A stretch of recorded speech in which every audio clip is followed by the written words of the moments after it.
कृष्ण चंद्र कृपाल भज मन नंदन धन सुंदरम अशरण शरण भव भय हरण आनंद धन राधावरम शिरमोर मुकुट विचित मणिमय मकर कुंडल धारिणम मुख चंद्र द्विते नख चंद्र द्विते पुष्पित निकुंज विहारिणम मुस्कानि मुनि मन मोहिनी चितवन चपल वपुनटवरम वनमाल ललित कपोल मृदु अदरन मधुर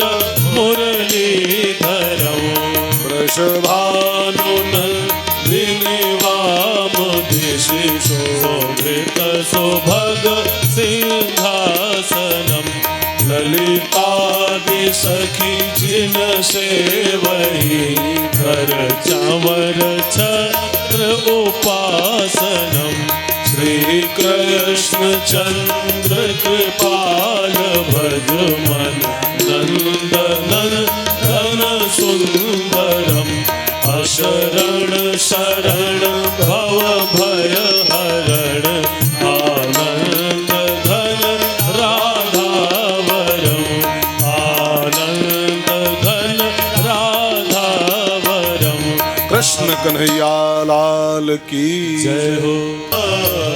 गुरुर साक्षात् परब्रह्म तस्मै श्री गुरुवे नमः।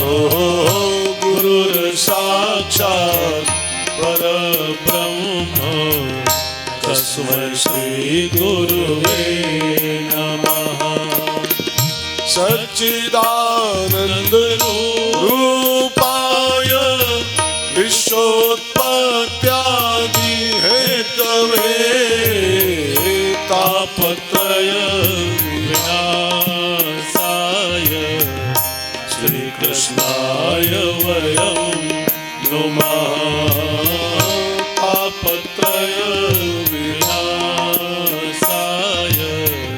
श्री कृष्णाय वयं नुमः। वसुदेव सुतं देवं कंस चाणूरमर्दनं देवकी परमानंदं कृष्णं वंदे जगद्गुरुं। श्री कृष्ण गोविंद हरे मुरारे हे नाथ नारायण वासुदेवा। कृष्ण गोविंद आइए सब लोग आइए। मुरारे हे नाथ नारायण वासुदेवा। श्री कृष्ण गोविंद हरे मुरारे हे नाथ नारायण वासुदेवा। कृष्ण गोविंद हरे मुरारे हे नाथ नारायण वासुदेवा। हे नाथ नारायण वासुदेवा। हे नाथ नारायण वासुदेवा। हे नाथ नारायण वासुदेवा।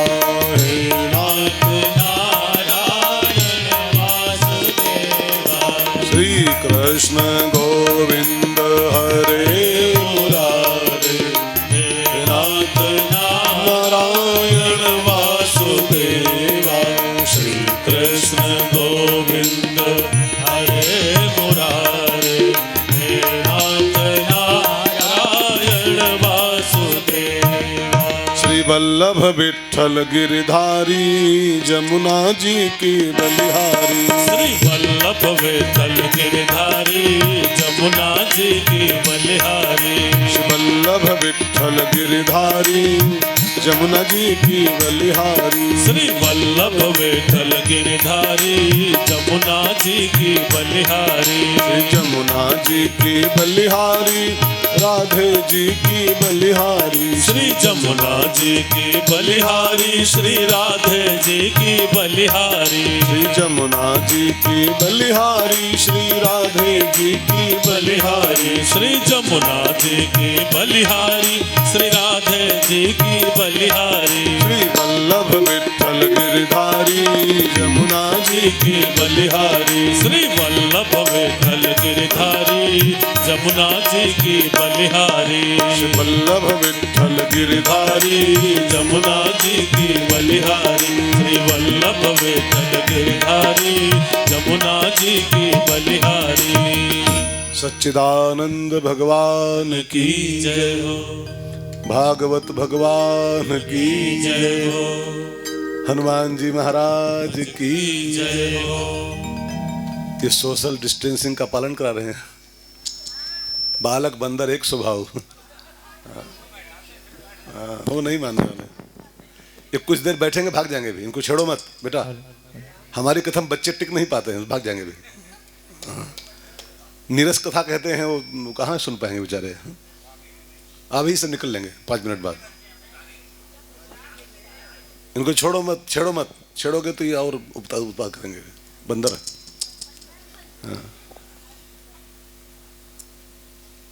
सोशल डिस्टेंसिंग और बच्चे संभव है क्या बेटा? चल रहा है कोरोना, दूर बैठो। हाँ हाँ।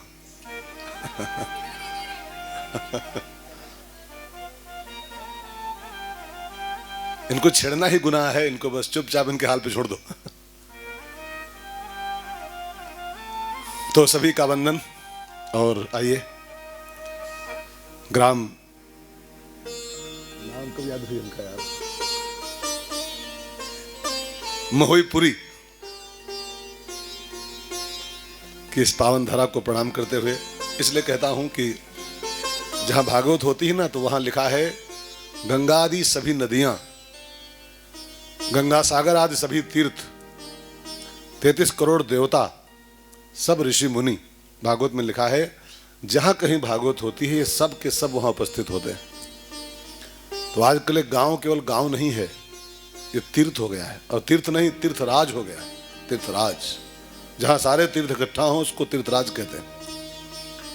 तो सभी का वंदन करते हुए इस महोईपुरी में, और आज इस कथा का तृतीय दिवस, और तृतीय दिवस की दूसरी सभा में आप सभी का वंदन करते हुए, स्वागत करते हुए, इस कथा के यजमान आयोजक हमारे हरिहर बाबू जी, इनकी पत्नी श्रीमती बीटा सिंह जी, इनके अथक प्रयास से और इनके परिवार के बहुत अकथनीय सहयोग के द्वारा ये कथा चल रही है।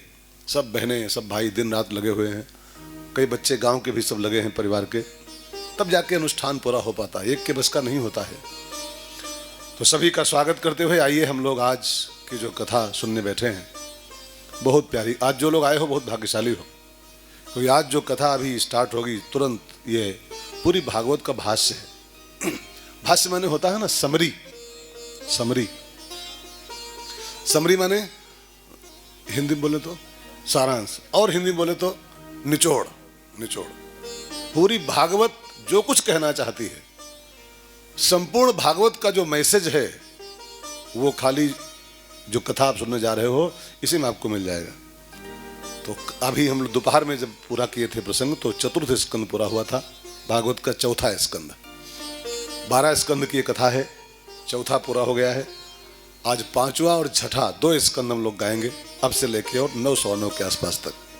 5वां स्कंद और छठा स्कंद, फिर कल 7वां दोपहर में और 8वें की कुछ यात्रा, फिर 10वें स्कंद में भगवान का अवतार होता है, उसको हम लोग कल शाम को गाएंगे।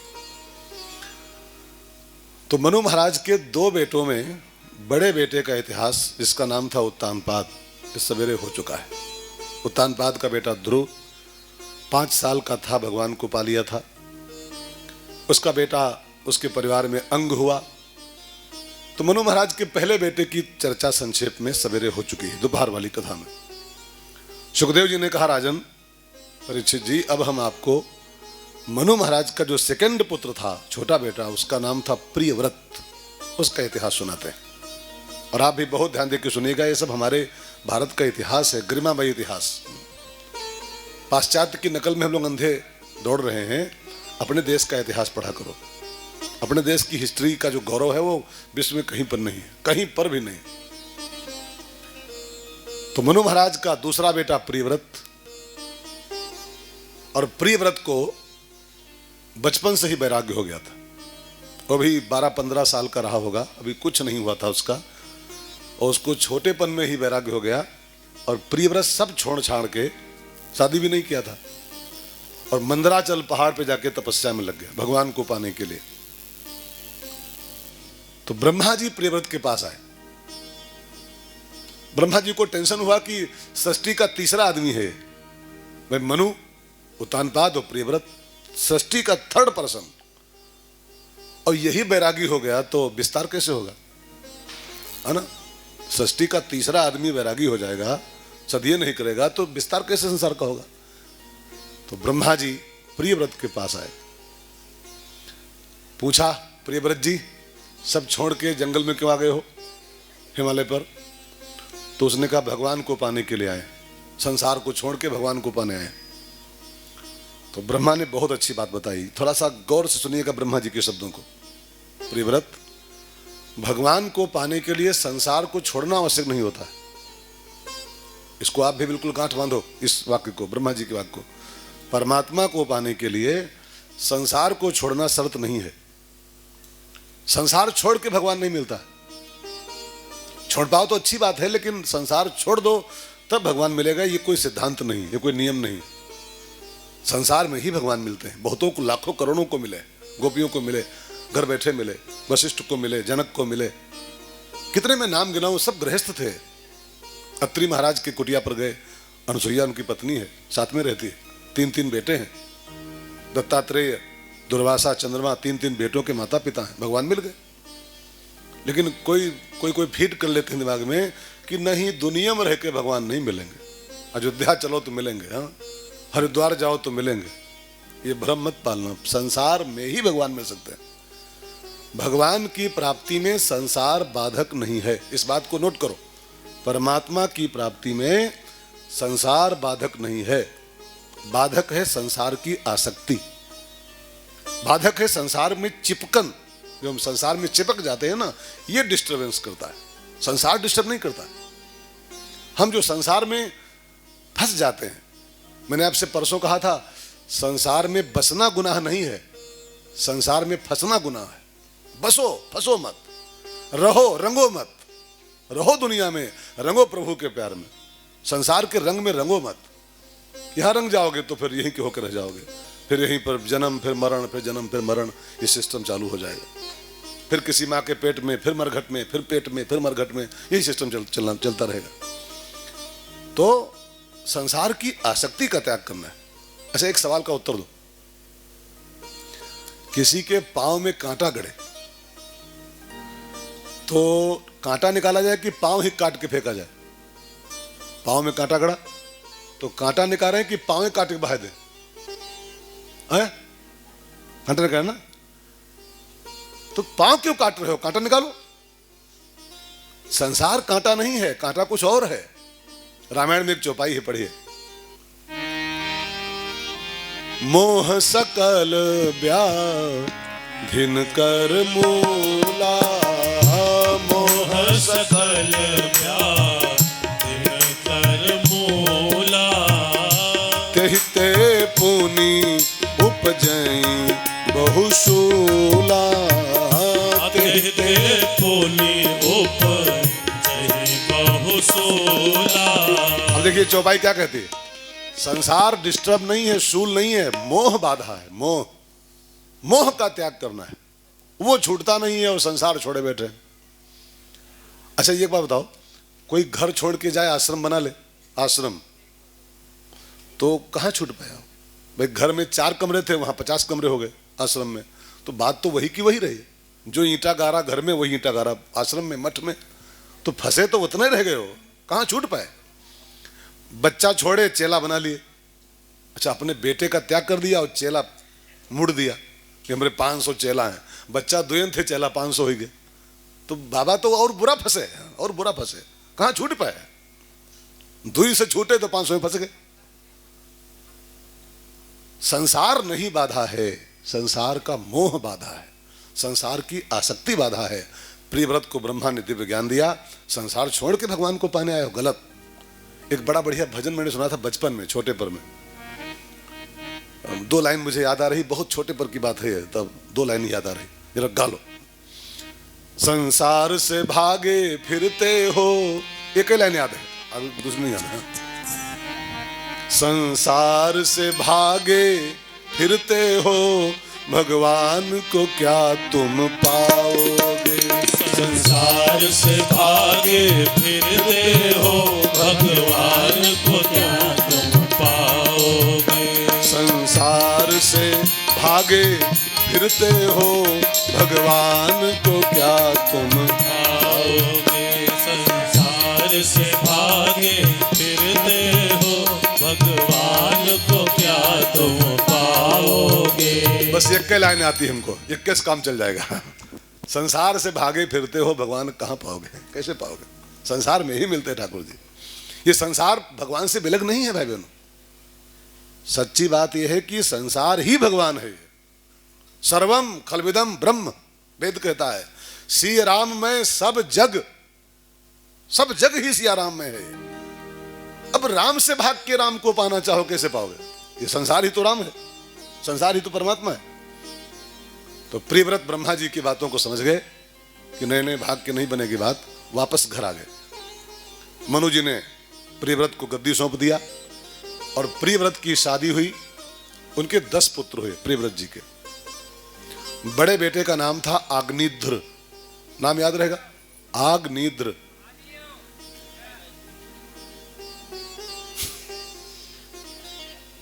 दान पात्र रुंगी रखा है पीछे मुझे।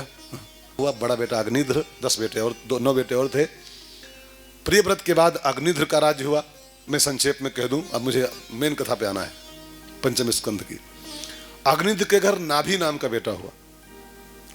नाभि के यहां भगवान विष्णु का एक अवतार हुआ बेटे के रूप में, उसका नाम था ऋषभदेव। ऋषभदेव 24 में से एक अवतार ऋषभदेव जी का भी है। और आपको शायद पता है कि नहीं पता है, जैन धर्म के संस्थापक यही बने। जो जैनिज्म है, जैन धर्म, उसके संस्थापक ऋषभदेव जी हैं, आदि आचार्य। महावीर स्वामी ने फिर जैन धर्म को आगे बढ़ाया है, जरूर, महावीर भगवान ने। तो जो महिमा महावीर की है जैन धर्म में, वो ऋषभदेव की नहीं है। लेकिन ऋषभदेव जी प्रवर्तक हैं इस धर्म के। महावीर व्यवस्थापक हैं, लेकिन ऋषभदेव प्रवर्तक हैं, मूल में है। तो ऋषभदेव जी भगवान विष्णु के अवतार थे, जैनिज्म के संस्थापक बने ये। और ऋषभदेव जी की पत्नी का नाम था जयंती। बहुत समझ के सुनना है एक एक शब्द को। इंद्र की बिटिया थी जयंती।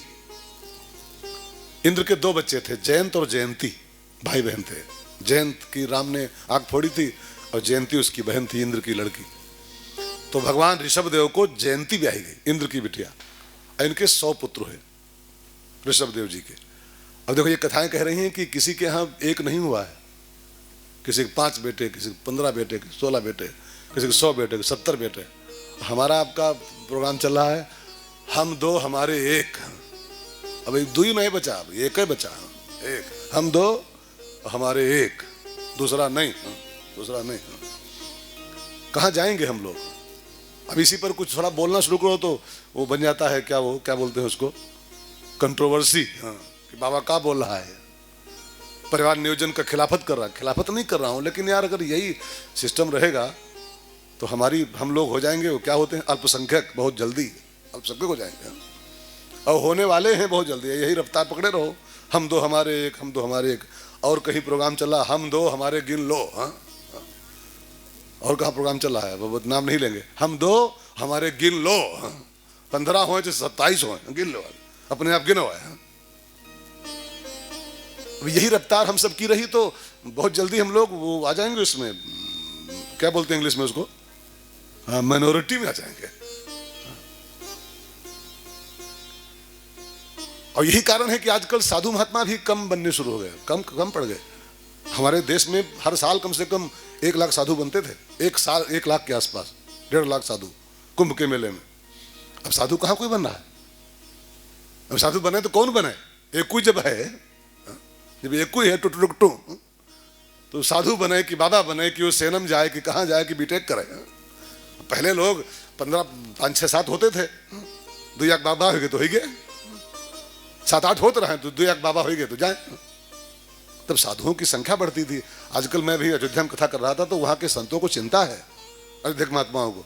गुरुजी हमसे बोले महाराज जी संतों की संख्या बहुत नगण्य हो रही है आजकल, बच्चे संत नहीं बनने। अब बच्चे नहीं तो को बने, एक ही है बीटेक करे कि बाबा बने, एक ही है सब मिला तो। न संत हो रहे हैं न सेना में कोई जाना चाहता है, सब MBA बीटेक MBBS सब ढूंढ रहे हैं। और सब एक ही बच्चा है तो अच्छा ढूंढ रहे हैं सब, फिर खराब काम कौन करेगा। तो मेरे कहने का अभिप्राय, ऋषभ देव जी के 100 पुत्र है, 100। उन 100 लड़कों में जो सबसे बड़ा लड़का था उसका नाम था भरत। और ये भरत जी बहुत प्रतापी हुए, परम बैरागी हुए। आपको शायद पता है कि नहीं पता है, जान लो, भारत की धरती पर 3 भरत हुए। इस देश की धरती पर 3 भरत हुए और तीनों बड़े महान। एक जिसकी कथा सुनने जा रहे हो ये भरत, दूसरा त्रेता में हुआ राम का प्रेमी भरत, राम का भाई, और तीसरा द्वापर में हुआ है शकुंतला का बेटा वीर भरत, जो शेर के जबड़े को चीर करके उसके दांत गिनता था। तो ये बैरागी भरत, एक प्रेमी भरत और एक वीर भरत। और 3 भरत जिस देश की गोदी में खेले हों उस देश का नाम क्या होना चाहिए? हाँ, इस देश का नाम भारत इसीलिए रखा गया है कि जिस देश की मिट्टी में 3 महान भरत खेले हैं। ये भरतों की धरती है, इसलिए भारत माता है, भारत माता। और एक बात जान लो, किसी भी कंट्री के नाम के साथ माता नहीं जुड़ा हुआ है। एक भारत को छोड़ दो, किसी भी देश के साथ मां नहीं लगता है। नेपाल माता कोई बोलता है? चाइना माता, पाकिस्तान माता, भूटान माता, पूरा विश्व बोलता है भारत माता, भारत माता। ये 3 भरतों की माँ है, 3 भरत जिसकी गोदी में खेले हैं, पले हैं, बड़े हैं, तभी भारत माता है। तो भरत नाम का बेटा हो ऋषभ देव जी के। और जब ऋषभ देव की चौथी अवस्था आई तो भरत बड़े थे, गद्दी सौंप दिया उनको और ऋषभ देव चले गए परमहंस बन करके और जैन धर्म की स्थापना किया और परमहंस जीवन जिए, मस्त जीवन जिए। उसके बाद अब भरत का राज्य हुआ। मैं भरत पर ही मुझे आना था मुख्य रूप से, बहुत प्यारी कथा है, समझ के सुनना है एक एक वाक्य को। तो भरत जी का राज्य शुरू हुआ, भरत जी की शादी हुई, उनका पत्नी का नाम था पंचजनी। पंचजनी, ये 5 बच्चों की माँ थी, इसलिए इसका नाम था पंचजनी। भरत जी भी जवानी में ही रन कर रहे थे, जवानी माने अंडर 40 रहे होंगे। एक बात आपको याद करा दूं मैं, याद कर लो इसको। जवानी मतलब होता है शास्त्रों के अनुसार आफ्टर 15 और अंडर 40, 16 से लेके 40 तक की अवस्था का नाम जवानी होता है, 16 से 40। अब जो 41 का हो गया है अपने को जवान कहता है, उसको लानत है, लानत है उसको शास्त्रों के अनुसार। 40 के बाद जवानी खत्म हो जाती है, 41 शुरू हुआ, 41 लागू हुआ कि बस जवानी खत्म। अब पेंट कराते रहो तो पेंट से क्या होता है, रंगे चुंगे बैठे रहो, बाकी रंगे से क्या होता है यार। 40 खत्म, जवानी खत्म शास्त्रों के अनुसार। अब पोत पात के सब लोग फिट रखते हैं, हर संडे पोत लेते हैं, हर संडे। अभी तो मैं जवान हूं, जवान खाक हो, चुल्लू भर पानी में जाओ। 40 के हो गए तो जवानी खत्म हो गई मेरे पर। अभी जवानी में ही थे, माने 40 के भीतर रहे होंगे भरत जी। अचानक कहीं सत्संग मिल गया, क्या हुआ, इनको वैराग्य हो गया जवानी में। और ये सब छोड़ छाड़ के गद्दी उद्दी बच्चों दे दिए और नेपाल में एक नदी है गंडकी, नेपाल में पड़ती, वहां चले भरत जी। वहां आश्रम बनाया छोटा सा और गंडकी में नहाए, कमर तक पानी में खड़े होकर के गायत्री मंत्र के उपासक थे, गायत्री उपासक थे। ओम भूर्भुवः स्वः तत्सवितुर्वरेण्यम भर्गो देवस्य धीमहि धियो यो नः प्रचोदयात्, इस मंत्र के उपासक थे भरत जी। गंडकी में नहा के पानी में खड़े हो जाएं और जल साधना करते थे भरत जी। जवानी में इनको भजन की लो लग गई। और एक बात मैं कहूँ ना, आपको अच्छी लगे तो सुनना, ना अच्छी लगे तो अवॉइड कर देना इसको। संतों ने कहा है कि भजन के लिए, भजन करने के लिए सबसे उचित अवस्था अगर कोई होती है भजन करने के लिए, युवा अवस्था होती है। जितना बढ़िया भजन युवानी में इंसान कर सकता है, बुढ़ापे में नहीं हो पाएगा, नहीं कर सकते हो। कि भजन में भी शक्ति चाहिए होती है। अब 10 माला करना हो तो हाथों में पावर चाहिए आपके। लकवा मार जाएगा जब हाथों में कपकपी शुरू हो जाएगी तो माला कर पाओगे? एक गिलास चाय नहीं पी पाओगे, एक कप तो भारी पड़ेगी तो माला खा करोगे? अभी 40-50 के बाद अंदर अंदर ये हाथों में शुरू होता है, यूं यूं यूं, 50 सालों तक यूं यूं। अब सोचो, एक कप चाय नहीं पी पाओगे तो माला खा कर पाओगे? 40 के बाद गठिया पकड़ लेता है, गठिया। केदारनाथ जा पाओगे? अमरनाथ जा पाओगे? और जाने चाहोगे भी तो सरकार आपको मना कर देगी। डॉक्टरी चेकअप होता है, डॉक्टर चेक करते हैं पहले, अस्थमा तो नहीं है, हार्ट ठीक है, और सब निकल जाओगे तो बाहर हो जाओगे लिस्ट से। तो मैं कहने चल रहा हूं, भजन के लिए सबसे उचित जो एज स्टेज है वो है युवावस्था। इतना बढ़िया भजन युवानी में होता है, बढ़ोतरी में नहीं हो सकता है, नहीं हो पाएगा। एक संत बोल रहे थे कि भजन और भोग, ध्यान देके सुनिएगा, भजन और भोग दोनों काम जवानी में ही हो सकते हैं। दोनों काम। बुढ़ापे में ना तो भोग पाओगे और ना भजन कर पाओगे, दोनों के लायक नहीं बचोगे। जिसकी प्रतीक्षा में बैठे हो या वही कौन जल्दी पर ही बुढ़ाए दे, बार पाके दे, फिर देखा जाई। बुढ़ाते में ना भोग कर पाओगे ना भजन कर पाओगे। अब जवानी ही दोनों के लिए उपयुक्त है। अब चाहे जवानी को भोगों में गवा दो और चाहे भजन लगा दो, लेकिन दोनों काम जवानी में ही हो सकते हैं। बुढ़ापे में किसी काम के नहीं बचोगे। धोबी कुत्ता न घर का न घाट का, बुढ़ापे में किसी काम में नहीं रह जाओगे। अब हम लोग अगर कैलाश मानसरोवर यात्रा करना चाहें, अभी बहुत बुढ़े नहीं हुए, अब बुढ़ा तो कभी किए और 49 में रन कर रहे हैं।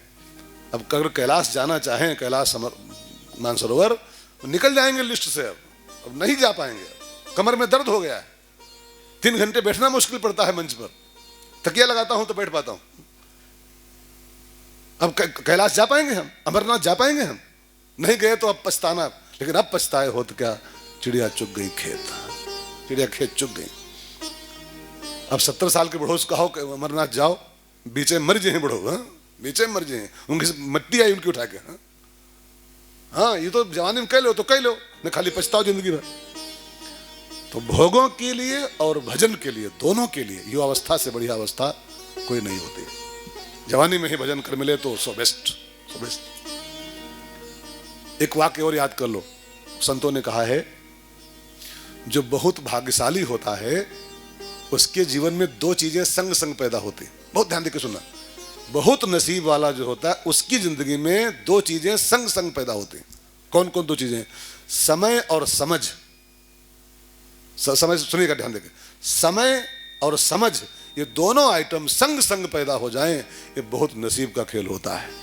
और नहीं तो अक्सर जब तक समझ आती है तब तक समय खत्म हो चुका होता है। जब तक समझ में आता है कि क्या करना चाहिए तब तक समय निकल चुका होता है, तब खाली पछताना हाथ है। इसलिए समय रहते समझ जाओ कि मानव जीवन क्यों मिला हुआ है। समय रहते जाग जाओ कि मानव के चोले में क्यों आए। खाने कमाने नहीं इसमें आए, बहुत बार कमा खा चुके हैं, बहुत बार। 84 लाख जन्मों से यही काम खाली कर रहे हैं, कमाओ खाओ बच्चे पैदा करो मर जाओ। ये योनि जो है ये खाली कमा खा के बिता दो, ये समझदारी नहीं है। समय रहते समझ जाओ। अक्सर क्या होता है कि जब तक वो समझ आती है तो, एक भजन था बड़ा बढ़िया, 2 लाइन में गाता हूं, सबको ध्यान देकर सुनना है। जीवन खत्म हुआ तो जीने का ढंग आया, जीवन खत्म हुआ तो जीने का ढंग आया। जब शम्मा बुझ गई तो, जब शम्मा बुझ गई तो महफिल में रंग आया। जब शम्मा बुझ गई तो महफिल में रंग आया। जीवन खत्म हुआ तो जीने का ढंग आया।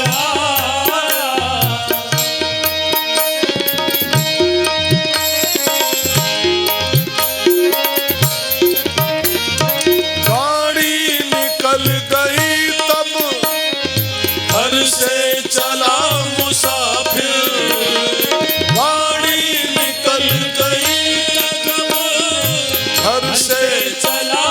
साथे मायूस हाथ मलता, मायूस हाथ मलता, वापस बैरंग आया, मायूस हाथ मलता, वापस बैरंग आया, जीवन खत्म हुआ तो जीने का ढंग आया, जीवन खत्म हुआ तो जीने का ढंग आया।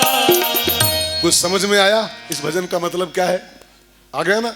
जीवन खत्म हुआ, समय चुक गया, तब समझ आया तो क्या आया, तब होश में आए तो क्या है, चिड़िया चुग गई खेत।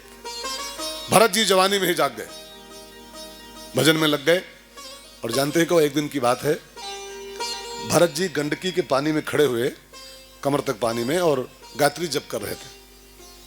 भोर का समय था। भजन के लिए सबसे अच्छा समय भी भोर का होता है। भजन चाहे जब नहीं हो सकता है, वैसे तो चाहे जब करो, 9 बजे करो, 11 बजे करो, 12 बजे करो, लेकिन भजन का जो सबसे उचित समय है वो भोर ही है। और भोर माने जब जागो तो भोर नहीं है, हाँ? जब जागो तो भोर थोड़ा होता है। भोर का एक समय फिक्स होता है, 4 बजे से लेके 5:30 बजे तक का समय, इसको कहते हैं ब्रह्म मुहूर्त, इसको उषा काल कहते हैं, इसी को भोर कहते हैं। अब कोई 9 बजे सो के उठेगा भोर होएगा, भोर दोपहर होएगा, भोर होएगा। कई लोग 10 बजे कहते हैं गुड मॉर्निंग, मॉर्निंग खा, गुड नून कहो। अब 10 बजे कहते गुड मॉर्निंग होता है। मॉर्निंग मतलब 4 से 5:30 के बीच में, उसको मॉर्निंग कहते हैं। तो भरत जी गंडकी में खड़े और गायत्री जप रहे थे। थोड़ा पानी के अंदर थे, वो कमर भर पानी में थे, और तभी एक हिरनी पानी पीने आई, मृगी। ये पशु लोग जो होते हैं ना, भोर में पानी पी लेते हैं भरपेट, भोर में ही, इसलिए सुई नहीं लगवाते हैं, ना गोली खाते हैं। हम लोग भोर हैं चाय पीते हैं तो देख गोली पे गोली, हाँ, भोर हैं लाल गोली, दोपहर में पीली गोली, हाँ, गोली जी रहे हैं खाली बस। सवेरे उठ के एक बार भरपेट पानी पी लो, पहले खूब भरपेट। ताजा पानी पी लो तो सो बेस्ट है, गर्म गुनगुना पी लो तो और बढ़िया है। रोज नियम बनाओ, चाय मत पहले अंदर डालो, चाय जहर होती। ठीक है, एक आधी कप चाय बाद में हो जाए, लेकिन सवेरे उठ के पहली चाय ही अंदर जाए तो जल्दी मरोगे, हाँ? वो विष है, वो उसमें निकोटीन होता है। और बोहनी विष से करोगे तो कहाँ कब तक जी पाओगे चैन से, हाँ? बोहनी विष से, बोहनी अमृत से करो। ये पशु लोग क्यों नहीं दवाई खाते हैं? एको पशु नहीं खाते दवाई, एको ग्लूकोज नहीं चढ़ता है, एको भर्ती नहीं थे आईसीयू में। क्यों? सवेरे उठ के हर जानवर पहले भरपेट पानी पीता, सवेरे उठते ही। तो मुर्गी पानी पीने आई थी, अब पानी पीना शुरू किया। भरत जी थोड़ा अंदर थे, और तब तक जंगल में पीछे एक शेर दहाड़ा। अब शेर की दहाड़ गूंजी तो मुर्गी तो डरती रहती है शेर को, उसको लगा मुझे खा लेगा, खाने आ रहा है। अब जान कैसे बचाऊं? एक तो गर्भवती थी वो हिरनी, उसके बच्चा था पेट में, और उसका गर्भकाल बिल्कुल पूर्ण था, माने प्रसव का समय था। आज हो जाए बच्चा, ऐसा समय था उसका, अभी हो जाए, आज हो जाए।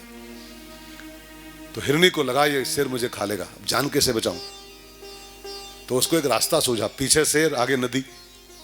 और नदी गंडकी जो है वो पहाड़ों नदी जो नेपाल में होती है, थोड़ा चौड़ी कम होती है, नाला टाइप की होती है। गंगा जी ही आप यहाँ तो बहुत चौड़ी हैं अपने यहाँ, वहाँ पहुँच जाओ गंगोत्री में तो वहाँ बस पतली सी है। नदियाँ पहाड़ों में बहुत चौड़ी नहीं होती, पहाड़ों में पतली होती है। अब क्या हुआ, उसको लगा पीछे शेर है, आगे गंडकी है, और गंडकी थोड़ा कम चौड़ी है।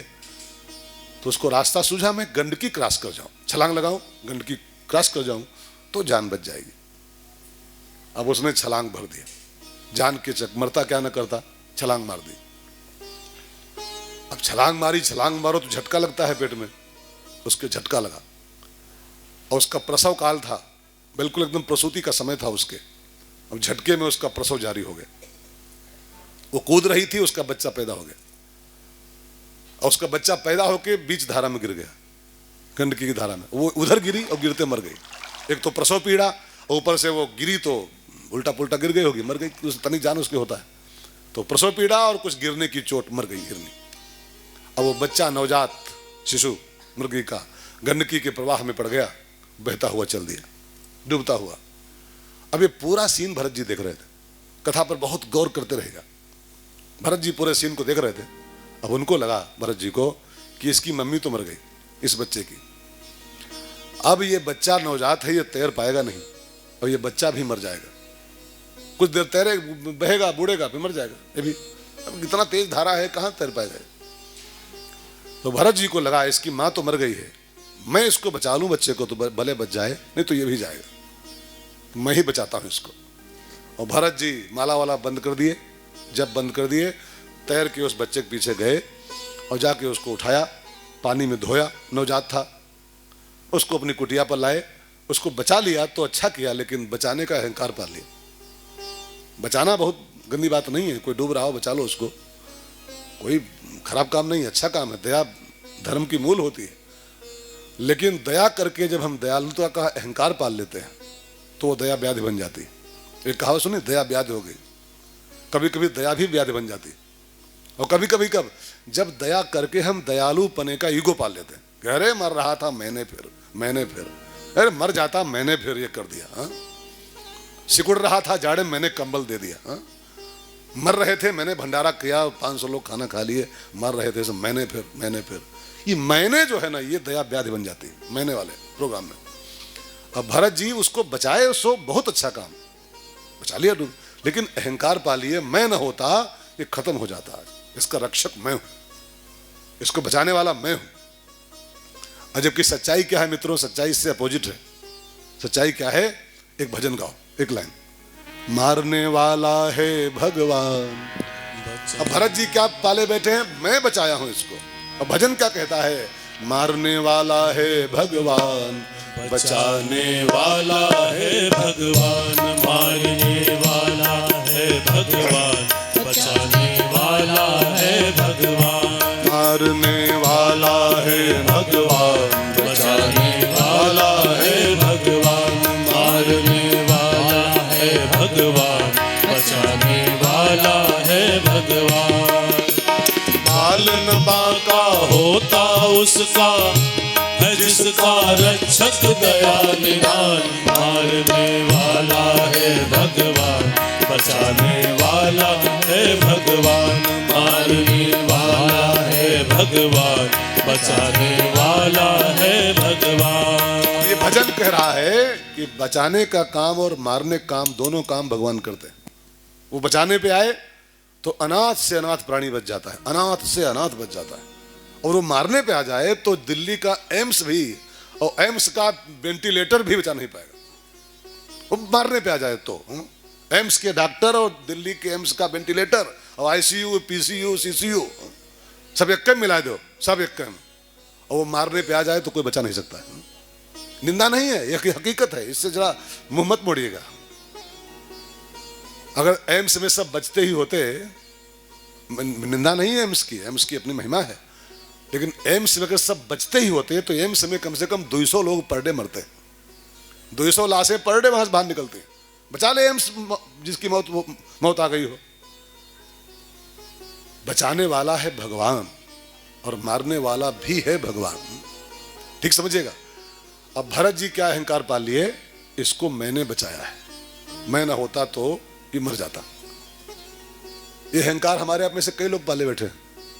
हम आप में से कई लोग ऐसे होंगे जो मानते हैं परिवार जो हमारा है, ये बूढ़ी अम्मा, पिताजी और हमारे दो मैडम, ये सबको मैं पाल रहा हूँ। आप में से बहुतों को ईगो होगा इस बात को, बहुतों को, ये जो फैमिली हमारी इसको मैं पाल रहा हूँ, आप पाल रहे हो। कई लोग कहते हैं इनकी रक्षा मैं कर रहा हूँ, सबकी सिक्योरिटी मैं कर रहा हूँ, मैं न होता तो। कई लोग कहते हैं देखो हम मर जाए तो का होई, हाँ देखो हमारे मरे के बाद का होई, घर में मर के देखो कुछ ना होई, हाँ आज भी मरो शाम के, हाँ देखो का होई, हाँ कुछ ना होई। हाँ ये खाली मूली का अहंकार इंसान पाले बैठा है, हमका मरे दो फिर देखो तुम्हारा का हाल होई, कुछ ना होई, न मानो तो आज भी मरो, हाँ आज भी मर के देखो, चल आज गोली खाओ शाम को सवेरे मर जाओ और देखो का होई घर में, कुछ ना होई। हाँ सब ऐसे चलेगा, ऐसे ही। एक बात मैं कथाओं में कहा करता हूं, आप आज भी कह दूं, आपकी पैदाइश के पहले, आप जब पैदा नहीं थे तब भी ये संसार ऐसे ही चल रहा था, और आपके मरने के बाद भी ये संसार ऐसे ही चलेगा, बिल्कुल एज इट इज, कुछ नहीं होता है आपके आने जाने से। लेकिन हम लोग झूठे अहंकार पाले बैठे हैं, अपनी फैमिली की सिक्योरिटी मैं कर रहा हूं, बीवी को मैं तुम पाल रहे हो, अरे अपने को पाल लो, ये बहुत है यार। रक्षा हम अपनी नहीं कर सकते हैं तो दूसरों की रक्षा हम कैसे कर पाएंगे आप? पता नहीं किस पल हम ही काल के कौर बनने वाले हैं। समझ के सुनिएगा, पता नहीं किस पल हम ही काल के कौर बन जाएंगे, तो दूसरों की सिक्योरिटी हम कैसे कर सकते हैं यार? अहंकार, मैं बचाता हूं, मैं रक्षा करता हूं, मैं सबको पाल पोस रहा हूं। मारने वाला, समझ में आ रहा नहीं आ रहा? बुरा लग रहा है सुनने में, कड़वा बोलता हूं थोड़ा सा कड़वा, लेकिन अब वह कड़वी दवा फायदा करती है यार, मीठी दवा फायदा नहीं करती, शुगर और बढ़ जाएगा उल्टा। दवा कड़वी ही काम करती, इसलिए हमारी कथा बहुत लोग जल्दी बुक नहीं करते हैं कि बाबा बहुत तीखा है। तो क्या करें, तीखा ना बोले तो मीठा बोले कि समाज का भला कहाँ हो पाएगा? चुपड़ के समाज का भला नहीं होता है। अरे भाई साहब, आप तो देवता हो, देवता खाको। हाँ, अब हम चुपड़े खाली लालच में कि आप तो बहुत बड़े महापुरुष हो। ठोक ठोक के बोलते हैं, अच्छा लगे तो सुनो, ना अच्छा लगे तो यू कैन गो। हाँ, रास्ता खुला हुआ है, सीधे गेट बंद नहीं है।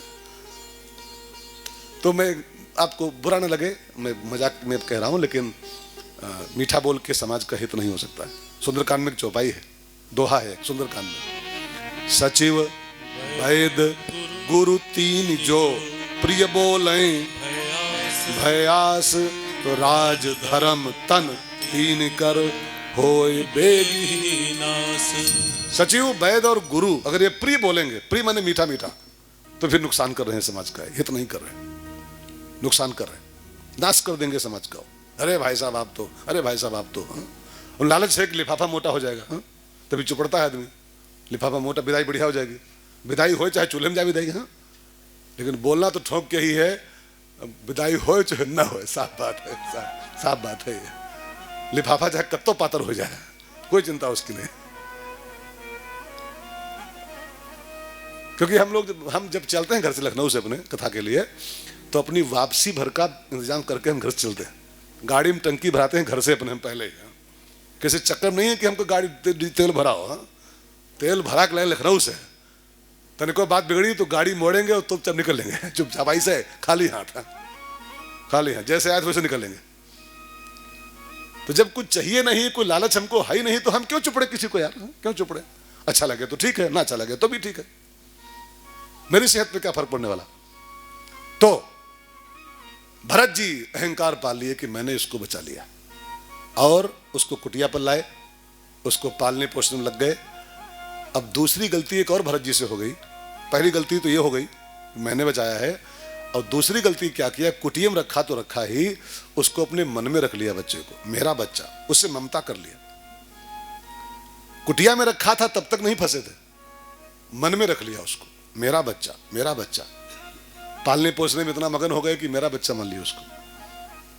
ध्यान देना भाई बहनों, मैंने आपसे सवेरे शायद कहा था कि कल कहा था, पानी में नाव रहे तब तक कोई नुकसान नहीं है, लेकिन नाव में पानी घुसना शुरू हुआ कि बस नाव डूबी। संसार में आप रहो कोई नुकसान नहीं, लेकिन संसार जिस दिन छेद बना के आपके अंदर घुसना शुरू कर दिया, आपके अंदर ये मेरा, ये मेरा, ये मेरा, तो जान लो संसार अंदर आना शुरू हो गया। और जिस दिन संसार अंदर आना शुरू हो गया तो यही संसार भवसागर बन जाएगा, फिर इसी में बूढ़ना पड़ेगा, डूबना पड़ेगा। इसलिए एक लाइन गाओ, पानी में नाव, रामकृष्ण परमहंस कहते थे, पानी में नाव रहे तो रहे, मत नाव में पानी आने दो, पानी में नाव रहे तो रहे, मत नाव में पानी आने दो। संसार में चाहे मन जाए, संसार में चाहे मन जाए, मन में संसार न आने दो। संसार में चाहे मन जाए, मन में संसार न आने दो। अब भरत जी उस मृग के साथ ममता और पाल लिए, मेरा बच्चा, मेरा। एक महात्मा जी बोल रहे थे, बहुत बड़े महात्मा कह रहे थे, एक ईश्वर के अलावा, नोट करो इस वाक्य को, बहुत कीमती वाक्य है, एक ईश्वर के अलावा अगर कहीं भी मन लगा दिया आपने, तो आपको सिवाय रोने के कुछ हाथ नहीं आएगा, क्योंकि ये सब मिथ्या है, ये सब जाने वाला है, दृष्टम तद नष्टम, ये सब नष्ट होने वाला है। और नष्ट होने वाली चीजों को अपना मानोगे, मेरी है ये, मेरी है, तो जब वो नष्ट होगी तो आपको पीड़ा होगा, दर्द होगा। इसलिए नष्ट होने वालों को अपना मानना ही बंद करो, मेरा कुछ नहीं इसमें, हाँ? ये सब जाने वाला है। ए भाई शांति बना के बैठो। अब हर आदमी आएगा तो जाएगा, तो ये दुनिया है, इसमें कहाँ फंसे पड़े हो। कथा सुनो चुपचाप। जो आए पीछे बच्चे को, अब जानते हैं क्या हुआ? वो बच्चा थोड़ा बड़ा हुआ, मृग का बच्चा।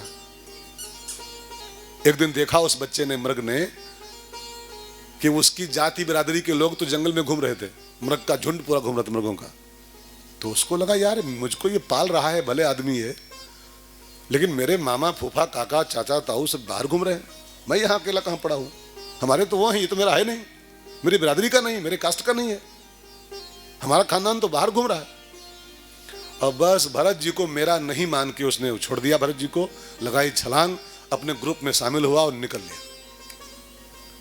अब जरा देखो, थोड़ा समझो भरत जी के केस को, इस मृग के केस को। हमसे आपसे अच्छा तो ये मृग है कि ये मेरे नहीं है, ये मेरा नहीं है, ये मान के छोड़ के आगे बढ़ गया। अब हम लोग मनुष्य हैं लेकिन मृग से बहुत पीछे हैं, बहुत पीछे हैं। कहने को पशु है लेकिन हमसे आपसे अच्छा है कि ये मेरा नहीं है और छोड़ के चला गया। और हम आप उन्हीं में फंसे हैं जो आपके नहीं, हाँ? उन्हीं को अपना अपना कर रहे हैं जो अपने हैं ही नहीं, ना अपने थे, ना आज अपने हैं और न कभी अपने हो सकते हैं। उन्हीं को माला लिए बैठे हैं, हमारे गोलू, हमारी रिंकी, हमारी पिंकी, हमारे भोलू। तुमसे अच्छा तो मृग है यार, कम से कम पहचान तो गया मेरा नहीं है, भाग गया छोड़ करके, हाँ? मेरा नहीं है। एक बात कहूं, थोड़ा आपको कड़वी लगेगी। एक संत बोल रहे थे, बेटा आपका नहीं है, बेटा बहू की अमानत है। समझ के सुनिएगा, बेटा बहू की अमानत है, आपके पास रखा है खाली, बस बहू आएगी। अब गोलू गए, गोलू गए, हाँ? अब जपो गोलू कहाँ हो, गोलू मंसूरी में है, ऊटी मंसूरी, हनीमून पे गए हुए हैं। कहाँ गए गोलू? वो आपके नहीं, बहू के हैं। बहू आने तो फिर देखना किसके हैं, पहले बहू आओ तो दो, तो देखना किसके हैं गोलू, हाँ? और सुनो, बिटिया आपकी नहीं है, वो दमाद की अमानत है। दमाद आएगा एक दिन लेके अल्टो पल्टो जो लाएगा, हाँ, बैठाएगा रिंकी को, और रिंकी गई। फिर फुने हो, रिंकी बिटिया कब आ रही हो है, बिटिया कब आई हो? तो रिंकी कहती मम्मी सॉरी, आजकल बच्चों का टेस्ट चल रहा है, पोताई चल रही है, सॉरी मम्मी मरो, हाँ? मम्मी जूझ गई है, हाँ? मम्मी जिंदगी जूझ, हाय मोरी रिंकी, मोरी तोरी पिंकी खात, वो दमाद की है गई है, हाँ? दमाद की हो गई, बुलाओ बुलाओ, ऐसे जूझो। वही मना करेगी फोन पर, दमाद नहीं, वही बोलेगी मम्मी सॉरी, आजकल बहुत काम चल रहा है, सॉरी मम्मी, हाँ? और सुनिए, इससे भी कड़वी बात, ये जो बॉडी है, देह, ये आपकी नहीं है, ये मौत की अमानत है। मौत की अमानत आपके पास रखी है, जिस दिन चाहेगी मौत, जिस दिन, उसी दिन आपसे इसको छीन लेगी। लाख च्यवनप्राश खाओ आप, लाख ग्लूकोज चढ़वाओ, हाँ? डेका डोरा बोली लगवाओ, हाँ? लेकिन ये मौत की अमानत है, इसको आप बचा नहीं सकते हो, जिस दिन चाहेगी छीन लेगी। जिंदगी एक किराए का घर है, आपका नहीं है, आप खाली भ्रम में जी रहे हो, भ्रम में। जिंदगी एक किराए का घर है, एक न एक दिन बदलना पड़ेगा। जिंदगी एक किराए का घर है, एक न एक दिन बदलना पड़ेगा। मौत जब तुमको आवाज देगी, मौत जब तुमको आवाज देगी, घर से बाहर निकलना पड़ेगा। मौत जब तुमको आवाज देगी, घर से बाहर निकलना पड़ेगा। ढेर मिट्टी का हर आदमी है, बाद मरने के होता यही है। ढेर मिट्टी का हर आदमी है, बाद मरने के होता यही है। या जमीनों समाधि बनेगी, या जमीनों समाधि बनेगी, या चिताओं पे जलना पड़ेगा, या जमीनों समाधि बनेगी, या चिताओं पे जलना पड़ेगा। जिंदगी एक किराए का घर है, एक न एक दिन बदलना पड़ेगा, एक न एक दिन बदलना पड़ेगा, एक न एक दिन बदलना पड़ेगा। अब वो मृग भरत जी को छोड़ के भाग गया। अब भरत जी चूंकि उसको मेरा मान चुके थे, मेरा बच्चा है, और जब कुटिया पर आए देखा बच्चा नहीं है, अब भरत जी से पागल हो गए। कहाँ गया मेरा बच्चा? झाड़ी झाड़ी में भोजन नहीं सुहाए, खाना पानी से छूट गया उनका, एक एक झाड़ी में झांक रहे हैं, मेरा बच्चा कहाँ, मेरा बच्चा कहाँ। अब झाड़ी में घुसे तो नोच जाए, झाड़ी में कांटे होते हैं, चमड़ी सब फट जाए, कपड़े फट गए, लहूलुहान हो गए भरत जी, न खाना खाए न पानी पिए, हाय मेरा बच्चा, हाय मेरा बच्चा, पागलों जैसा बिहेव हो गया उनका। वो तो गया, वो तो परदेसी था। देखो लाख गाना गाओ, परदेसी परदेसी जाना नहीं मुझे छोड़ के, लेकिन परदेसी तो जाने के लिए होता ही है यार। इसलिए हमारे संतों ने एक गाना था फिल्म में, बड़ा बढ़िया गाना था। अब वो भजन जैसा गाना है, आपको लगा फिल्मी गाना है, भजन है वो भजन गाना फिल्म का है, लेकिन सुनो ध्यान देके इसको। परदेसियों से ना, अब इसको वहां मत लेना कि वो कौन हीरोइन गा रहे थे, कौन हीरो गा रहा, हीरो जाए, उसका अर्थ देखो क्या कह रहा। परदेसी माने जो आज आया है कल जाएगा, उसको परदेसी कहते हैं। और संसार में सब परदेसी ही हैं, सब परदेसी। और ये गाना क्या कह रहा है?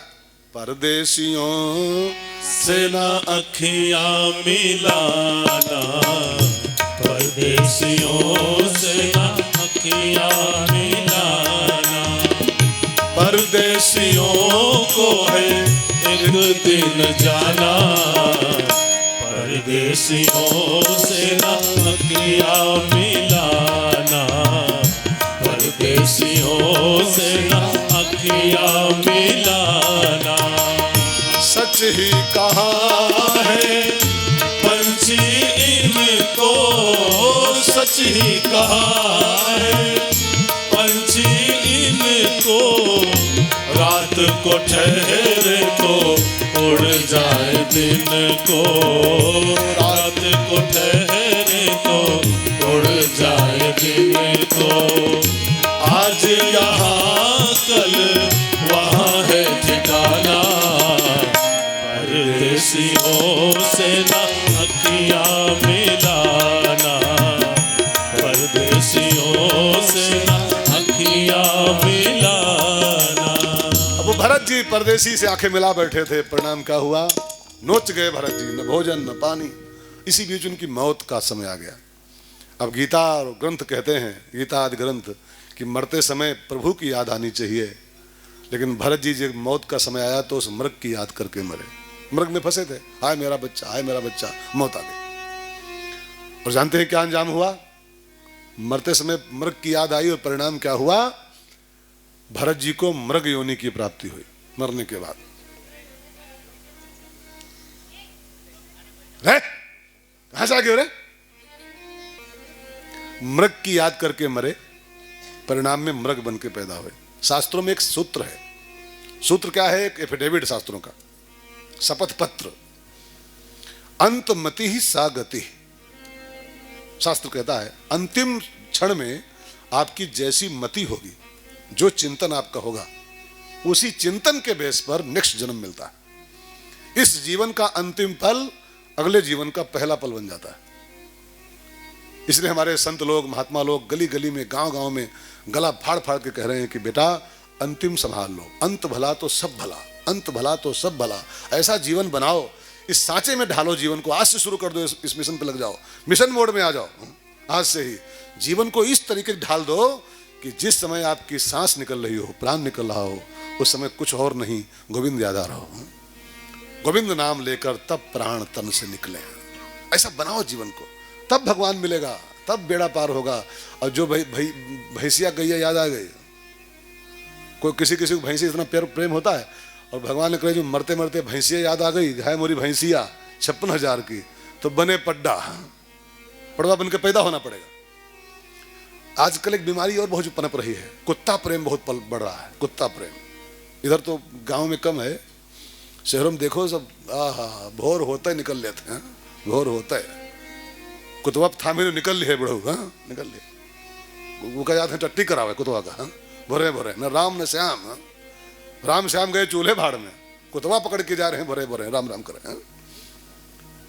अभी कुत्ता प्रेमियों का अंजाम क्या होगा रामे। जब मृग प्रेमी मृग बना है तो कुत्ता प्रेमी का बने हैं पिलवा। ये सब पिलवा बनने वाले हैं, ये मजाक नहीं कर रहा हूं। जब मृग पाला तो मृग बना, तो कुत्ता पालने वाले का बने हैं फैसला आप कह लो, हम नहीं बोलेंगे, हाँ? आप बोल लो, हाँ? कुत्ता आपके द्वारे आए रोटी खिलाओ, द्वारे आ जाए रोटी खिला दो, ये पुण्य है। लेकिन कुतवा का नियम लेके घूमो तो पिलवा बने हो, मैं कोई दूर आए नहीं, हाँ पिलवा बने हम हो चाहे आप हो। कुत्ता की बुराई नहीं है, कुत्ता ठीक है, पशु है, प्राणी है, सेवा होनी चाहिए उसकी, लेकिन अब सेवा खाली होए, हाँ? उसमें अटको मत, अटकोगे तो लटक जाओगे, हाँ? लटक जाओगे उसके चक्कर में। अब भरत जी मृग योनि में पैदा हुए, क्या हुआ, वो मृग जो था उसको आत्मा तो वही थी भरत वाली, साधना उसकी तो थी, उसको लगा मैं तनिक चूक गया, एक पशु से प्रेम कर बैठा, कहाँ राम राम करने आया था, तो कहाँ एक पशु पाल लिया। अब देखो उसका अंजाम मुझे मिला है, पशु बनना पड़ गया। खैर अब जो किया थे उसको भोग लें, और उसने कोई नया पाप नहीं होने दिया। उस मृग ने सूखे पत्ते खाए, एकादशी को व्रत करे, वो मृग दिन भर श्री हरि का जाप करे, हरे नमः जाप करे।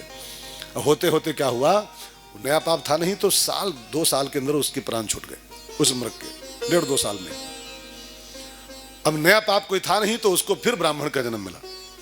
पाप होता तो नीचे पहुंचता, लेकिन पाप कोई था नहीं उसका, तो तनिक चूक गया था तो बीच मृग बन गया, और फिर ब्राह्मण का पैदा हुआ। और संजोग की बात, उसका नाम एक बार फिर से भरत ही रखा गया, ब्राह्मण का। एक ब्राह्मण के घर जन्म हुआ, आत्मा वही की वही है, इसको ख्याल रखिएगा। कुर्ता खाली चेंज होते हैं, दोपहर में हम हाफ पहन के बैठते हैं और शाम को फुल पहन के बैठते हैं। अब हम वही के वही हैं, कुर्ता दोपहर में हाफ और शाम को फुल, तो कुर्ता बदला, हम तो वही के वही, कुर्ता खाली चेंज हुआ हमारा। तो ये बॉडी जो है ये खाली कुर्ता है, हम तो वही के वही रहते हैं, आत्मा वही की वही चल रही थी। वही भरत थे, वही मृग बने, फिर वही भरत के बन के पैदा हुए। एक ब्राह्मण के घर जन्म हुआ, तो संजोग, और भरत नाम फिर कहलाया। एक ब्राह्मण के घर जन्म हुआ, और भरत नाम फिर कहलाया। जब बड़े हुए कुछ सनय सनय, जब बड़े हुए कुछ सनय सनय, तब पूर्व ज्ञान इनको आया। जब बड़े हुए कुछ सनय सनय, तब पूर्व ज्ञान इनको आया। ब्राह्मण क्या पैदा हुए भरत जी, नाम रखा गया भरत। और थोड़ा बड़े हुए तो इनकी स्मृति वापस आ गई, याददाश्त इनकी फ्रेश थी, फ्रेश माइंड था, पाप कोई था नहीं। याद आ गया मैं पहले भरत था, मनुष्य था, भजन में लगा था, बीच में तनिक चूक गया, एक पशु से प्रेम कर बैठा, और परिणाम में मुझे बीच में पशु बनना पड़ गया था। भगवान ने फिर ये अपॉर्चुनिटी, चांस हमको दिया है, अवसर दिया है। अब की बार हम नहीं चूकेंगे, अब की बार सिवाय परमात्मा के किसी से प्रेम नहीं करेंगे। और भरत जी ने अपना जीवन ऐसे ढाल दिया कि किसी से बतियाए ही नहीं, कुछ बोले ही नहीं। बोलने से ही सब होता है, 2-4 बातें जहां भई तहां इलू शुरू हो गया, हाँ? सारा चक्कर बोलने में होता है, बोलने बंद करो तो कुछ लफड़े नहीं होगा। जहां 2-4 बातें किसी फोन उन कर लिए, फिर फ्रेंडशिप हो गई, फेसबुक या फ्रेंड, व्हाट्सएप या फ्रेंड, 4 वाक्य खाली बोल पाया, फ्रेंड हो गए।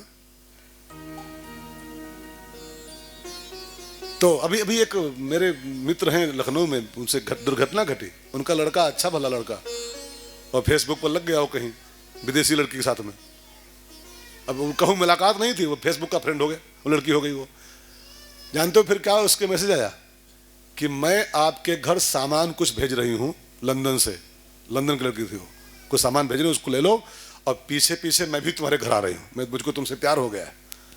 अब वो विवाहित लड़का था, मैरिड लड़का, अब उसके परिवार में आग लग गई। लड़की, उसकी बहू जो थी वो सल्फाज खा ली तुरंत है, सल्फाज खाए बैठी हुआ कि हम हैं, वो आ रही है, एक और आ रही है। अब वो कहाँ शुरू हुआ, वो फेसबुक से शुरू हो गया। ना फेसबुक चलाते ना फंसते चक्कर में, वो बच गई कैसे कैसे। उनका मेरे पास बाप आया था, उनका महाराज जी सल्फाज खा ली बहू हमारी, वो फेसबुक पर सामान आ गया हो, कहा हम आ रहे पीछे पीछे, हम हुआ रहे हैं। अब वो जहाँ पढ़िस्ता है वो सल्फाज खाली पट दे बहुरिया बच गए, तो सब लोग जेल में होते हैं। मैं क्या कहना चाहता हूँ, सारा लफड़ा बोलने में होता है। भरत जी ने ऐसा बनाया कि मैं किसी से बात ही नहीं करूंगा, जिससे बोलो उसी से प्यार हो जाता है और फिर वही बनना पड़ जाता है। तो भरत जी से कोई पूछे कहाँ नाम तुम्हारा, बताइए नहीं, कहाँ रहते हो, बताइए नहीं, क्या क्या करते हो, बोले नहीं। तो लोगों ने नाम धर दिया उसका जड़ भरत। अब बताए नहीं कुछ तो लोगों ने नाम धर दिया उसको, बेवकूफ आदमी है, मूर्ख है, जड़ भरत। माता पिता का देहांत हो गया भरत जी के, कई भाई थे, 5-6 भाई। फिर लिहार दादा तुमने कितने रुपए तुम रहे यार, रुपए कम नहीं कोई आया। हाँ, माता पिता मर गए, भाई लोग थे, 2-4 भाई थे भरत जी के।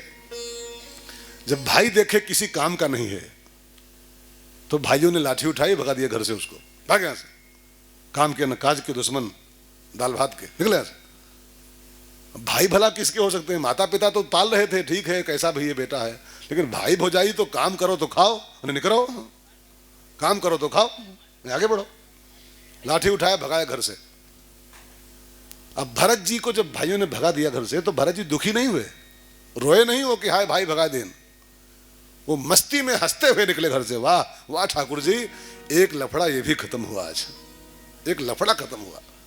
और ध्यान देना मित्रों, संसार में संसार का जो कुछ छूटता जाए आपसे, तो इसका मतलब है कि ठाकुर जी आप पर कृपा कर रहे हैं, राजी हो रहे हैं।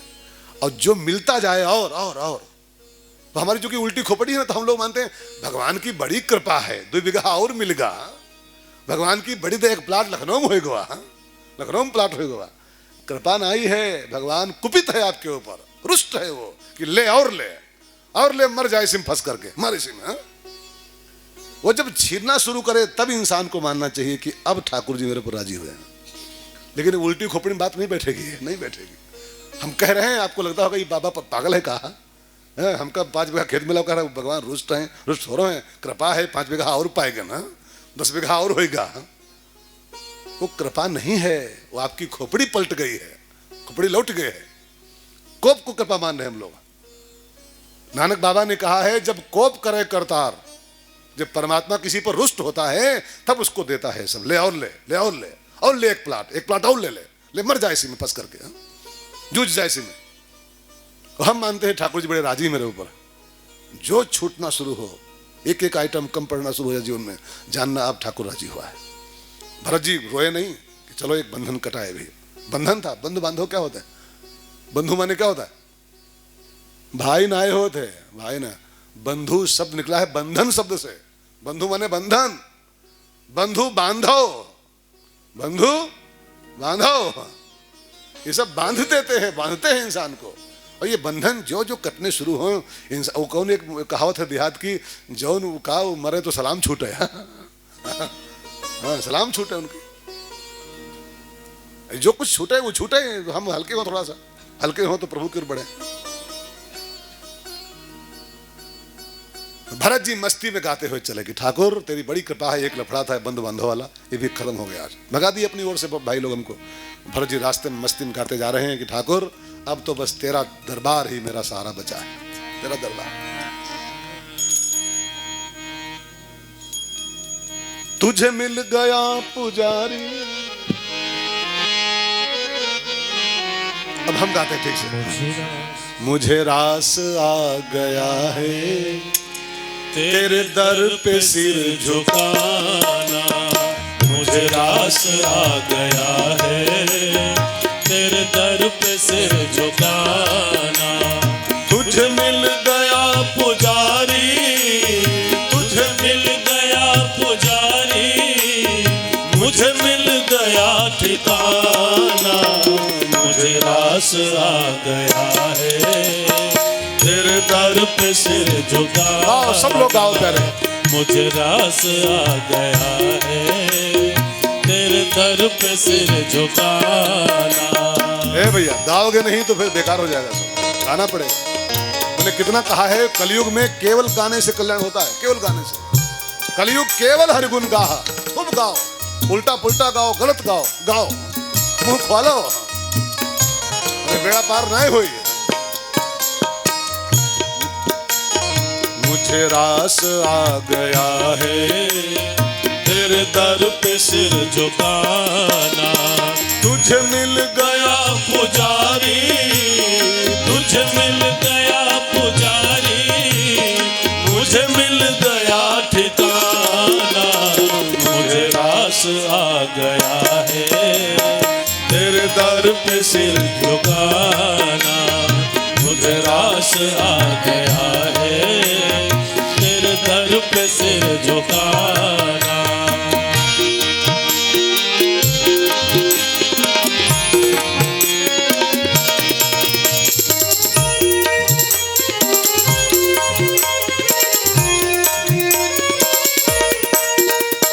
ये सिर वो सिर नहीं है जिसे रख दूं फिर उठा लूं, ये सिर वो सिर नहीं है जिसे रख दूं फिर उठा लूं। चरणों में रख दिया सिर, चरणों में रख दिया सिर, आता नहीं उठाना, चरणों में रख दिया सिर, आता नहीं उठाना। तुझे मिल गया पुजारी, तुझे मिल गया पुजारी, मुझे मिल गया ठिकाना।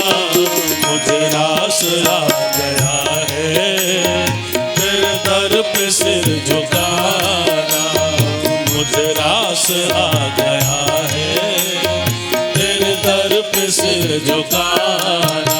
भरत जी मस्ती में गाते जा रहे हैं, सामने से एक घटना घट रही थी। उसी रास्ते पर सामने से एक राजा आ रहा था। वो राजा का नाम था रहुगण। पालकी में सवार था, 4 कहार मचे थे उसमें, ढो रहे थे, और जा कहाँ रहा था? गंगा सागर। क्या करने? कपिल भगवान से दीक्षा लेने जा रहा था, कपिल जी से ज्ञान लेने। पालकी में सवार था, 4 कहार मचे थे। अचानक भरत जी सामने से आ रहे थे, अचानक एक कहार उसका बीमार हो गया, दौरा पड़ा, ब्रेन हेमरेज हो गया। क्या हुआ क्या हुआ? गिर गया पट से, बेहोश होकर के। अब राजा को उससे कोई लगाव तो था नहीं। उसने, राजा ने कहा यार देर हो रही है, इसको छोड़ो यहीं पर, बचेगा तो बचेगा, नहीं मर जाएगा। तुम कोई और आदमी पकड़ लाओ कहीं से, और इसी जो तो हमको जल्दी पहुंचना है, देर हो रही। अब एक कहार तो गिर गया, अब 3 बचे, तो अब पालकी कैसे चले? तो सामने से भरत जी आ रहे थे, उनको सब पकड़ लाए, तीनों कहारों, जबरदस्ती, चल मच इसमें। और भरत जी को सब ला के जोत दिए उस पालकी में। अब भरत जी तो मस्त हैं कि ठाकुर जो कराएगा वही करेंगे, जो कराओगे वही करेंगे, पालकी ढोवाओ पालकी ढोवाओ। भरत जी मच गए और चल दिए। लेकिन वो संत भी हैं, साधु है वो भरत, तो साधु की चाल बड़ी अजीब होती है। साधु चले पैया पैया और चेटिया बचाए के, अगर कोई चींटी आगे आ जाए ना तो भरत जी कूद पड़े, उसको कहीं पाँव न पड़ जाए, कहीं दब न जाए चींटी, तो उसको बचाने के लिए कूद जाए। और जब कूद के पाँव बढ़ावें तो कंधे पालकी थी, अब पूरी पालकी कूदे संग में, और पालकी कूदे तो उसके अंदर रहुगण कूदे संग में, और पालकी की छत नीचे होती है, वो ऊंची थोड़ा होती है। जब कूदे तो खट ऊपर लड़े। 1 बार हुआ, 2 बार हुआ, उसके पड़ गया वो, क्या होता है आए? फोड़ा ना होते हो तुम, जनता ना हुआ। हाँ बोलो बोलो, हार्दिक भाषा बोलो, गुलुम्मा गुलुम्मा, उसके गुलुम्मा पड़ गया खोपड़ी में। अब जब दर्द शुरू हो गया तो कूद पड़ा पालकी से रहुगण। मूर्खों, ये कौन चाल चल रहे हो तुम लोग, हमारे गुलुम्मा पड़ गया। तो कहारों ने कहा भैया हम तो राजा साहब ठीक चल रहे हैं, ट्रेंड कहा रहे हैं, ये जो नई भर्ती हुई है, नया अपॉइंटमेंट, ये सब गड़बड़ कर रहा है। अनट्रेंड कहा रहे हो, कूद कूद पड़ रहा है, मरवाएगा हमको, मरवाएगा। गलती इसकी, मारे हम जाएंगे, क्योंकि हम लोग पोस्टेड हैं, ये उस पे है, क्या संविदा पर है। ये संविदा पर है। अब रहुगण तलवार निकाली। मूर्ख, तुझको चलने की अकल नहीं है? कैसे चल रहा है? मेरी खोपड़ी फूटी जा रही, मैं तुझको भी जान से मार दूंगा। तो भरत जी को लगा, वो कभी किसी से बोले नहीं थे आज तक, बिल्कुल मौन थे जिंदगी में, लेकिन उनको लगा कि यार ये जा तो रहा है लेने ज्ञान रहुगण, लेकिन ये राजा पने के अहंकार से भरा हुआ जा रहा है, धमकी दे रहा है, मार डालूंगा, काट डालूंगा। इसके अंदर अभी वो रिक्त नहीं हो पाया है, और अगर रिक्त नहीं होगा तो कैसे ज्ञान पाएगा? ये भरा भरा जाएगा तो खाली लौट आएगा। एक छोटी सी कहानी में भी आज ही पढ़ रहा था, अभी जस्ट याद आए तो अभी याद आ गई, अभी पढ़ा था मैं आधा घंटा पहले, 1 घंटा पहले। उसमें एक संत गया दुकान पर परचून की, वो सन्यासी आदमी था, कभी दुकान देखा नहीं था, दुकानदार उसका मित्र था कहीं का, तो दुकान पे आया। अब पूछा उसने, ये डिब्बा, उसे डिब्बे होते हैं परचून में, डिब्बे सब, किशमिश का डिब्बा, शुहार का डिब्बा, फलाना डिब्बा, ये चिरंजीव डिब्बा, हींग का डिब्बा। तो वो पूछ रहा था इस डिब्बे में क्या है? कहा इसमें हींग है। कहा इसमें क्या? इसमें का छुहारा है। कहा इसमें मखाना है। फिर इसमें क्या है? फलाना है। एक डिब्बा रखा था कोने में, कहा इसमें क्या है? कहा इसमें राम है। राम है। कहा राम है मतलब? कई हमारी दुकानदारों की भाषा है कि जिसमें कुछ नहीं होता उसमें कहते इसमें राम है, जिसमें जो खाली डिब्बा तो उसको राम है कहते इसमें। वो सन्यासी दौड़ के उस दुकानदार के पाँव में गिर गया। कहा बेटा तुम भले दुकानदार हो, लेकिन तुमने हमको आज बड़ा बढ़िया शिक्षा दे दिया। जो खाली होता है उसी में राम होता है, उसी में राम होता है। जो भरा है तो चुहारा गर्री भरा है, लेकिन जो बिल्कुल रिक्त होता है उसी में तो राम जी होते हैं। ये जा तो रहा है पाने, लेकिन ये भरा हुआ जा रहा है, कहाँ पाएगा ये? खाली यहाँ लौट आएगा वहां से। तो भरत जी आज पहली बार बोलना शुरू किए, वो राजा के कल्याण के लिए। बोलो तो ऐसा बोलो कि यार औरन को शीतल करे, आपो शीतल हो। ऐसा बोलो कि सामने वाले का भला हो जाए। ऐसी वाणी बोली। भरत जी आज पहली बार बोलना शुरू किया, राजन तुम मुझको मारने की धमकी दे रहे हो, मार डालूंगा, काट डालूंगा, लेकिन सच्चाई है कि तुम मुझको मार नहीं सकते हो। इसको मार दोगे, मार दो, देह मार सकते हो, मार दो, फिर पैदा हो जाएगी, फिर मिल जाएगी, नहीं मिल जाएगी, लेकिन हमको तुम तो तुम हो, तुम्हारे बाप नहीं मार पाएंगे। का मतलब? का हम देह नहीं है, हम आत्मा है, और आत्मा मरती नहीं कभी। नैनम छिन्दन्ति शस्त्राणि नैनम दहति पावकः न चैनम क्रेदयन् तापो न शोषयति मारुतः। इसको अग्नि जला नहीं सकती है, आत्मा को शस्त्र काट नहीं सकता है, इसको पानी भिगा नहीं सकता है, इसको हवा सुखा नहीं सकती है। तो तुम खाक पाओगे इसको? हम आत्मा है, हम देह नहीं। इसको काट दो, फिर मिलेगी दूसरी हमको। आप तो रहुगण तलवार फेंक दिया पट से बात सुनते। उसको लगा मैं तो पागल मान के बिहेव कर रहा था, ये तो कोई परमहंस है, इसकी भाषा तो, ये तो कह रहा है हम आत्मा है, हम देह है ही नहीं। अपने को आत्मा माने वो सामान्य इंसान नहीं हो सकता है। अपने को आत्मा माने वो सामान्य इंसान है, अपने को देह ना माने वो सामान्य इंसान होता है। ये तो पागल होता है, ये परमहंस होता है। ये तो पागल, ये परमहंस। और ध्यान देना, पागल और परमहंस में बहुत बड़ा अंतर नहीं होता है। पागल के समान ही परमहंस होते हैं, बस थोड़ा सा अंतर क्या है कि पागल देह के लेवल से नीचे गिर गया है। ध्यान देकर सुनेगा, पागल एक स्तर है देह का, संसार का, उसके नीचे गिर गया तो पागल हो गया, और उस लेवल के ऊपर उठ गया, ऊपर परमहंस हो गया। बस लेवल दोनों छोड़ देते हैं। उसको भी देह की परवाह नहीं है, पागल को भी। नंगा है तो नंगा है, नहाया है तो नहाया है, खाया है तो खाया है, भूखा है तो भूखा है, बाल बढ़े हैं तो बढ़े हैं, नाखून बढ़े हैं तो बढ़े हैं, मेल लगा है तो लगा है। बस वो थोड़ा गिर के पागल हुआ है, और वो उठ के पागल हो जाता है। उसको परमहंस कहते हैं शास्त्र की भाषा में, देह से परे, देह से पार। भरत रहुगण तलवार फेंक के चरणों में आ गया। कौन है महाराज जी आप? मैं तो पागल मान रहा था, आप तो परमहंस हो। कौन है आप? आपका परिचय क्या है? तो भरत जी ने कहा, मूर्ख, मुझसे पूछ रहा है मैं कौन हूं? अरे जो मैं हूं वही तू है, और जो तू है वही मैं हूं। और सच्चाई है भाई बहनों, थोड़ा सा ध्यान देकर सुनिएगा। रहुगण गीता है। भरत जी बहुत दिव्य ज्ञान यहां पर दिए हैं रहुगण को। उन्होंने कहा सच्चाई है बेटा कि हम और तुम और सब लोग इस संसार के जंगल में भटके हुए मुसाफिर हैं। संसार जंगल है, और हम सब इस संसार के जंगल में भटके हुए मुसाफिर हैं। और एक प्रॉब्लम है, 6 डाकू हमारे पीछे पड़े हुए हैं। हम इसी में भटक गए हैं संसार में, और 6 डाकू हमारे पीछे पे लूटना चाहते हैं हमको। कौन कौन 6 डाकू हैं? काम, क्रोध, लोभ, मोह, मद और मत्सर। ये 6 डाकू हमारे पीछे पड़े हुए हैं। रास्ता नहीं ढूंढ मिल रहा है, इसमें भाग रहे हैं हम लोग हैं, भटक रहे हैं, और डाकू पीछा कर रहे हैं जंगल में। रास्ता वही पा सकता है जो किसी गुरु के चरणों का आश्रय करता है। किसी गुरु के दामन को थाम लेगा जो, तो वो संसार के जंगल से पार हो जाएगा, और नहीं तो इसी में लुट जाएगा। लुटेगा वो, लूट लेंगे डाकू मिलकर के उसको। और लुट गए तो फिर क्या मजा रहा है? हमारी संपत्ति लुट गई तो क्या मजा रहा? इसलिए फटाफट किसी गुरु का दामन थामो, और गुरु के चरणों लिपट रहना, फिर कछु लेना न देना, मगन रहना। गा के सुनाओ क्या? गा के सुनो। ऐसे काम चलाओ यार, समय नहीं बहुत है। दो लाइन गाते हैं। कछु लेना न देना, मगन रहना, कछु लेना न देना, मगन रहना, कछु लेना न देना, मगन रहना, कछु लेना न देना। गहरी नदिया नाव पुरानी, गहरी नदिया नाव पुरानी, गहरी नदिया नाव पुरानी, गहरी नदिया नाव पुरानी। केवटिया से मिले रहना हो, केवटिया से मिले रहना, कछु लेना न देना, मगन रहना, कछु लेना न देना, मगन रहना, कछु लेना न देना। कहत कबीर सुनो भाई साधो, कहत कबीर सुनो भाई साधो, गुरु के चरणों लिपट रहना हो, गुरु के चरणों लिपट रहना, कछु लेना न देना, मगन रहना, कछु लेना न देना, मगन रहना हो, कछु लेना न देना। रहुगन राजसी कपड़े उतार के भरत जी का शिष्य बन गया कि मैं जहाँ जा रहा था, जो पाने जा रहा था, वो सब मुझको आपसे ही मिल गया है। अब मेरे गुरु आप ही हो गया आज से।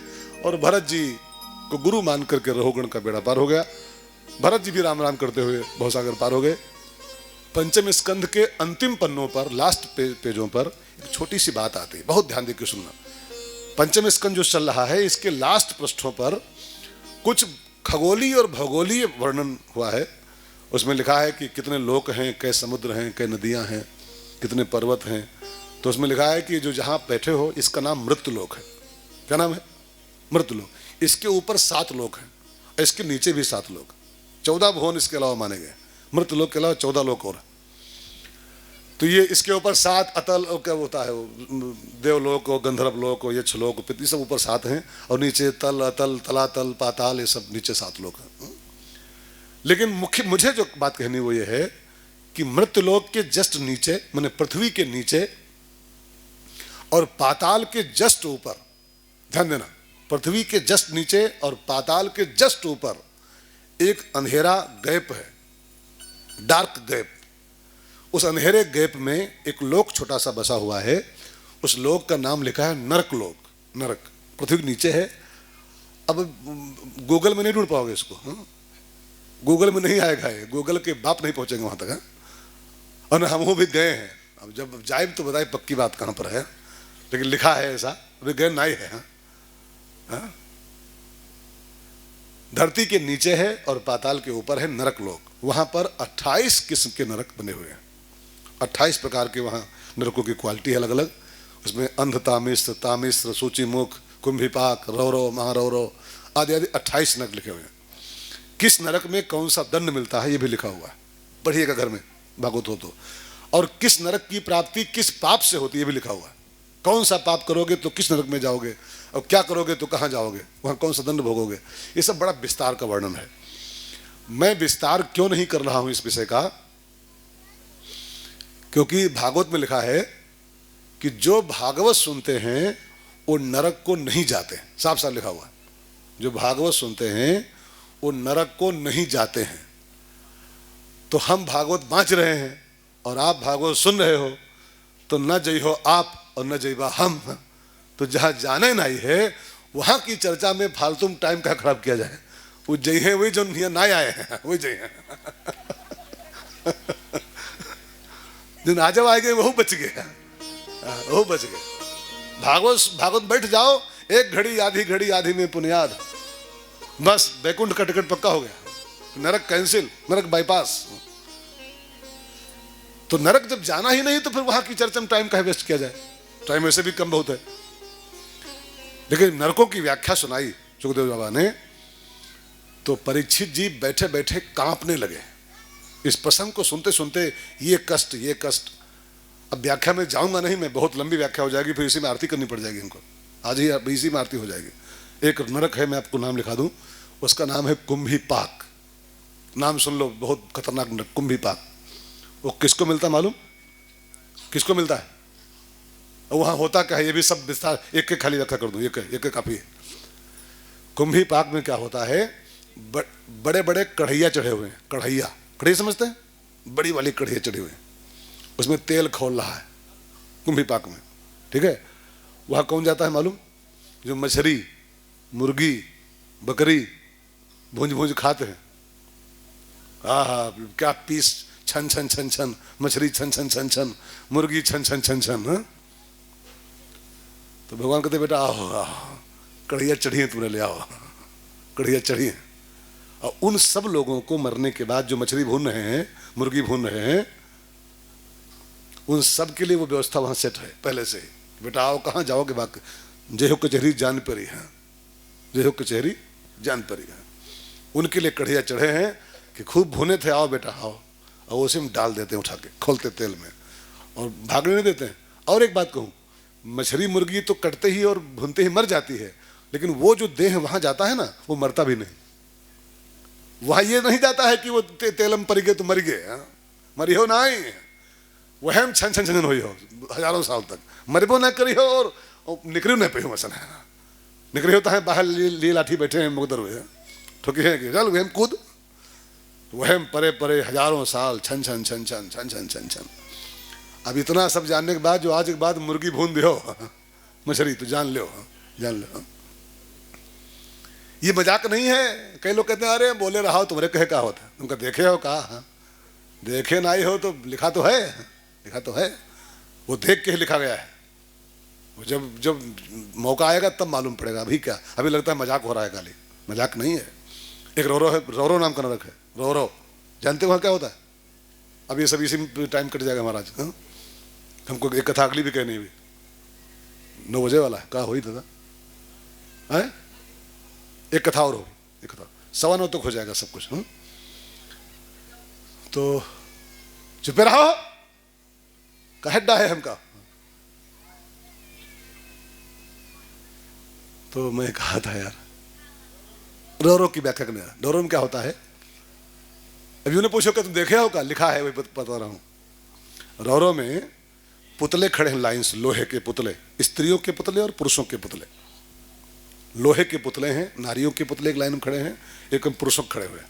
ध्यान देकर सुनेगा, उनके नीचे भट्ठी जल रही है और वो पुतले लाल लाल एकदम है, गरम गरम। वहां कौन जाता है?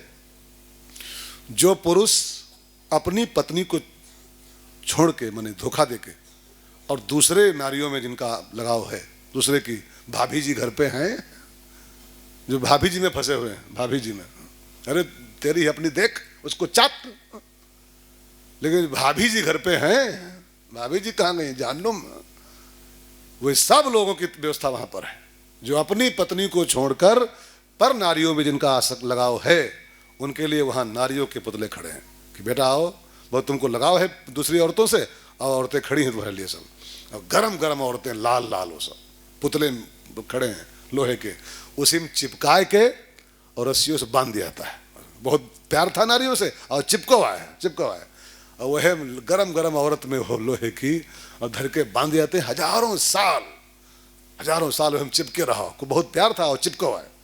और एक लाइन और है पुरुषों की भी, पुरुषों की लाइन, जो महिलाएं, उनके लिए व्यवस्था है, अपने पति को एवॉइड करके अथवा धोखा देके दूसरों के पुरुषों में, तुम का हो उनका देखो, कई अपने दुल्हा से बोलते तुम का हो उनका देखो, उनका देखो जो किया, उनका देखो।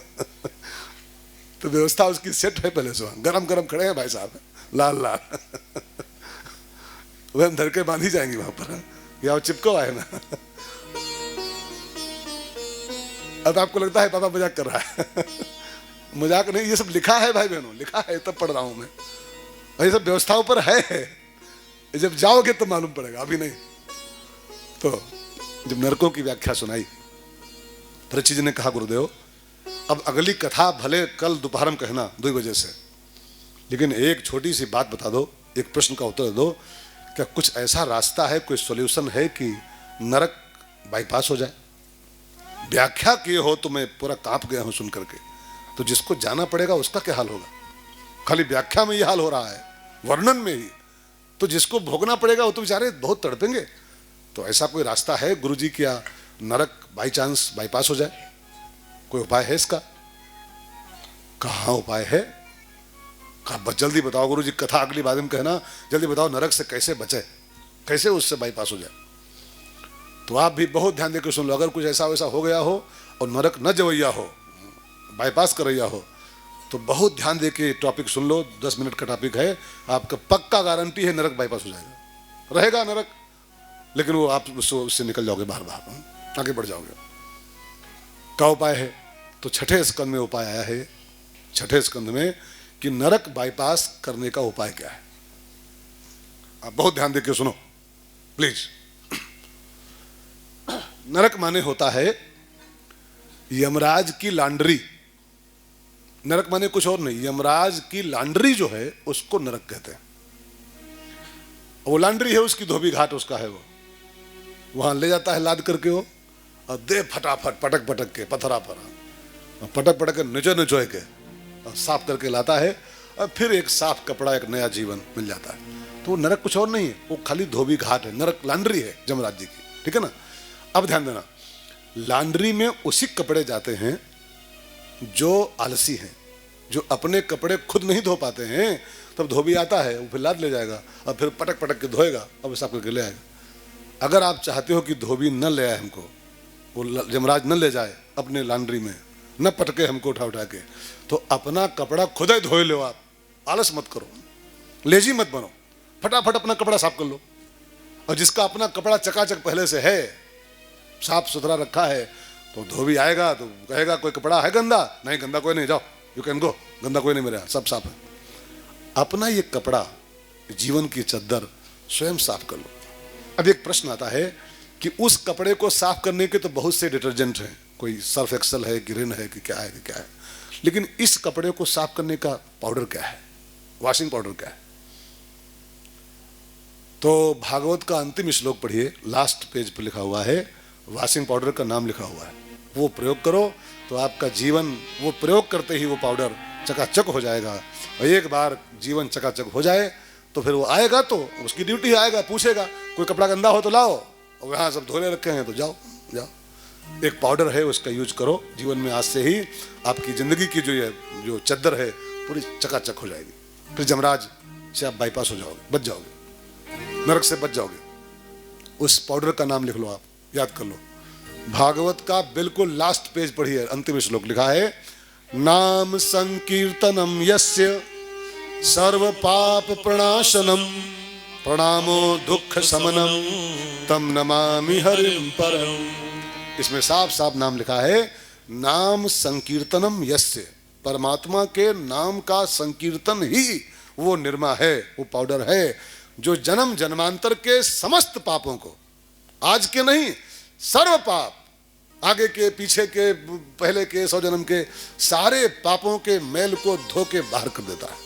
और एक बार मैल निकल जाए जीवन से, पाप खत्म हो जाए, नरक बाईपास हो जाएगा। तो क्या उपाय है? केवल भगवान का नाम, नाम संकीर्तनम।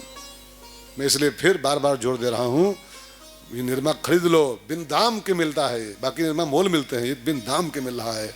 और तब जो मैल रहेगी चद्दर, तो लानत के अलावा क्या है बताओ? हाँ? इतना फ्री मिल रहा है निरमा, और तहु जो लाद लेगा वो धोबिया पैसा पर, तो फिर लानत के अलावा कुछ नहीं मेरे पास है। इतना सस्ता आइटम अपने पास है, मैं नाम लेना शुरू कर दो प्रभु का, सर्व पाप प्रणाशनम, सारे पाप खत्म। तो परीक्षित जी ने कहा, गुरुजी ऐसे नहीं बात मानूंगा मैं, कोई सबूत है आपके पास? कोई नाम लिया हो और पापी हो और नरक से बच गया हो, कोई प्रूफ है आपके पास? तो एज प्रूफ एक कथा छोटी सी कही है, एज प्रूफ कि हाँ, बड़े से बड़ा पापी भी अगर नाम में लग जाए तो वो बाईपास कर जाता है, नरक को बच जाता है, वैकुंठ का अधिकारी हो जाता है। और उसके सबूत के तौर पर एक छोटी सी कथा छठे स्कंद में आई है। बस 5-7 मिनट में मैं इसको पूरी कर दूंगा, आप बहुत घबराइएगा नहीं। मैं बहुत खिंचाऊ पंडित नहीं हूँ कि वो 9 का टाइम है तो पता लगेगा हम 11 बजा रहे हैं ना। ग्यारह 9 बजे। हाँ भले कहो बजाओ लेकिन 9 बजे बा। 7 से 9 माने 7 से 9, इसके ऊपर कुछ नहीं। हाँ अब कोई कथा बढ़ जाती है तो 9:15 भले हो जाए, लेकिन 9:30 एक दिन नहीं होगा। एक दिन भवा तक 9:30 नहीं भवा, 9:20 9:15 ऐसे मैं पूरा कर देता हूँ। लोग कहते तो हैं थोड़ा और बोलो, अब खाना खा के आओ तो बोलवे करें। हाँ?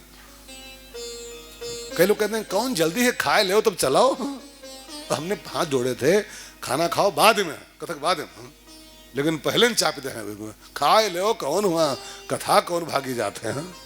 और खा कहीं 9:45 बजे है, 9:15 बजे और बोलो पंडित जी वही कहाँ, अभी तो शुरू किया हुआ, शुरू किया ना, बूढ़ बढ़ाए के बोलते 7 बजे बोल रहे ना, 7 बजे बोलना शुरू कर देते हैं शाम को, तो 7 बजे आओ।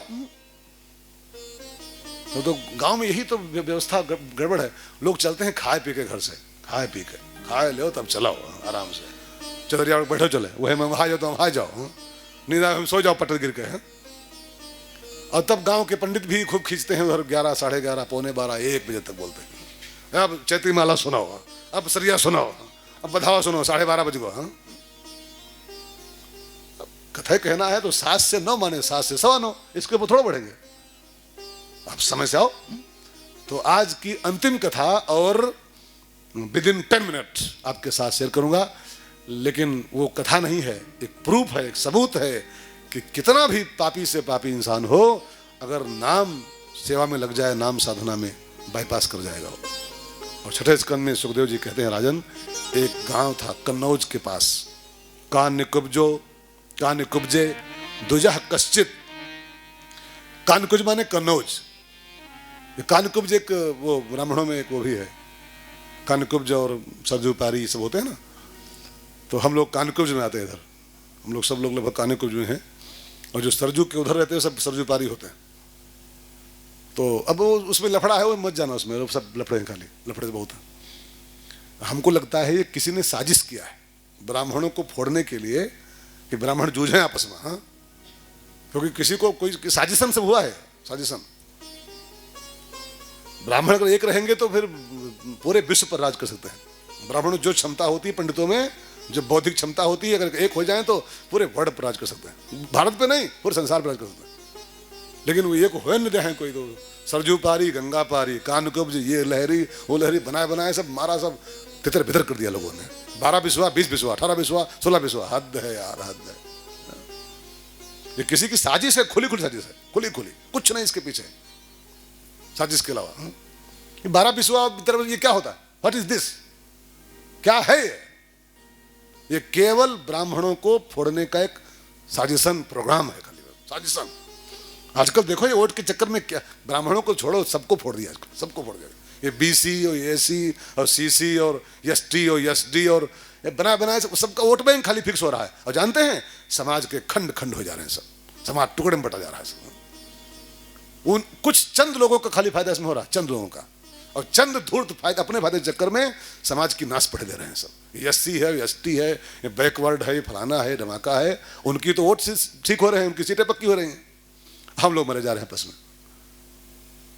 आप जानते हैं एक जाति, मैं नाम नहीं लूंगा, बिल्कुल हिंदू धर्म से कट गई, लगभग कट गई। हिंदू थे, हमारे भाई थे वो, लेकिन नेताओं ने ऐसी सुई लगाई है उनके, जहर की सुई, कि अपने को हिंदू अब नहीं कहते हैं वो लोग, कहते हैं हम बौद्धिस्ट हो गए हैं, हम हिंदू नहीं है, हिंदू है नहीं है।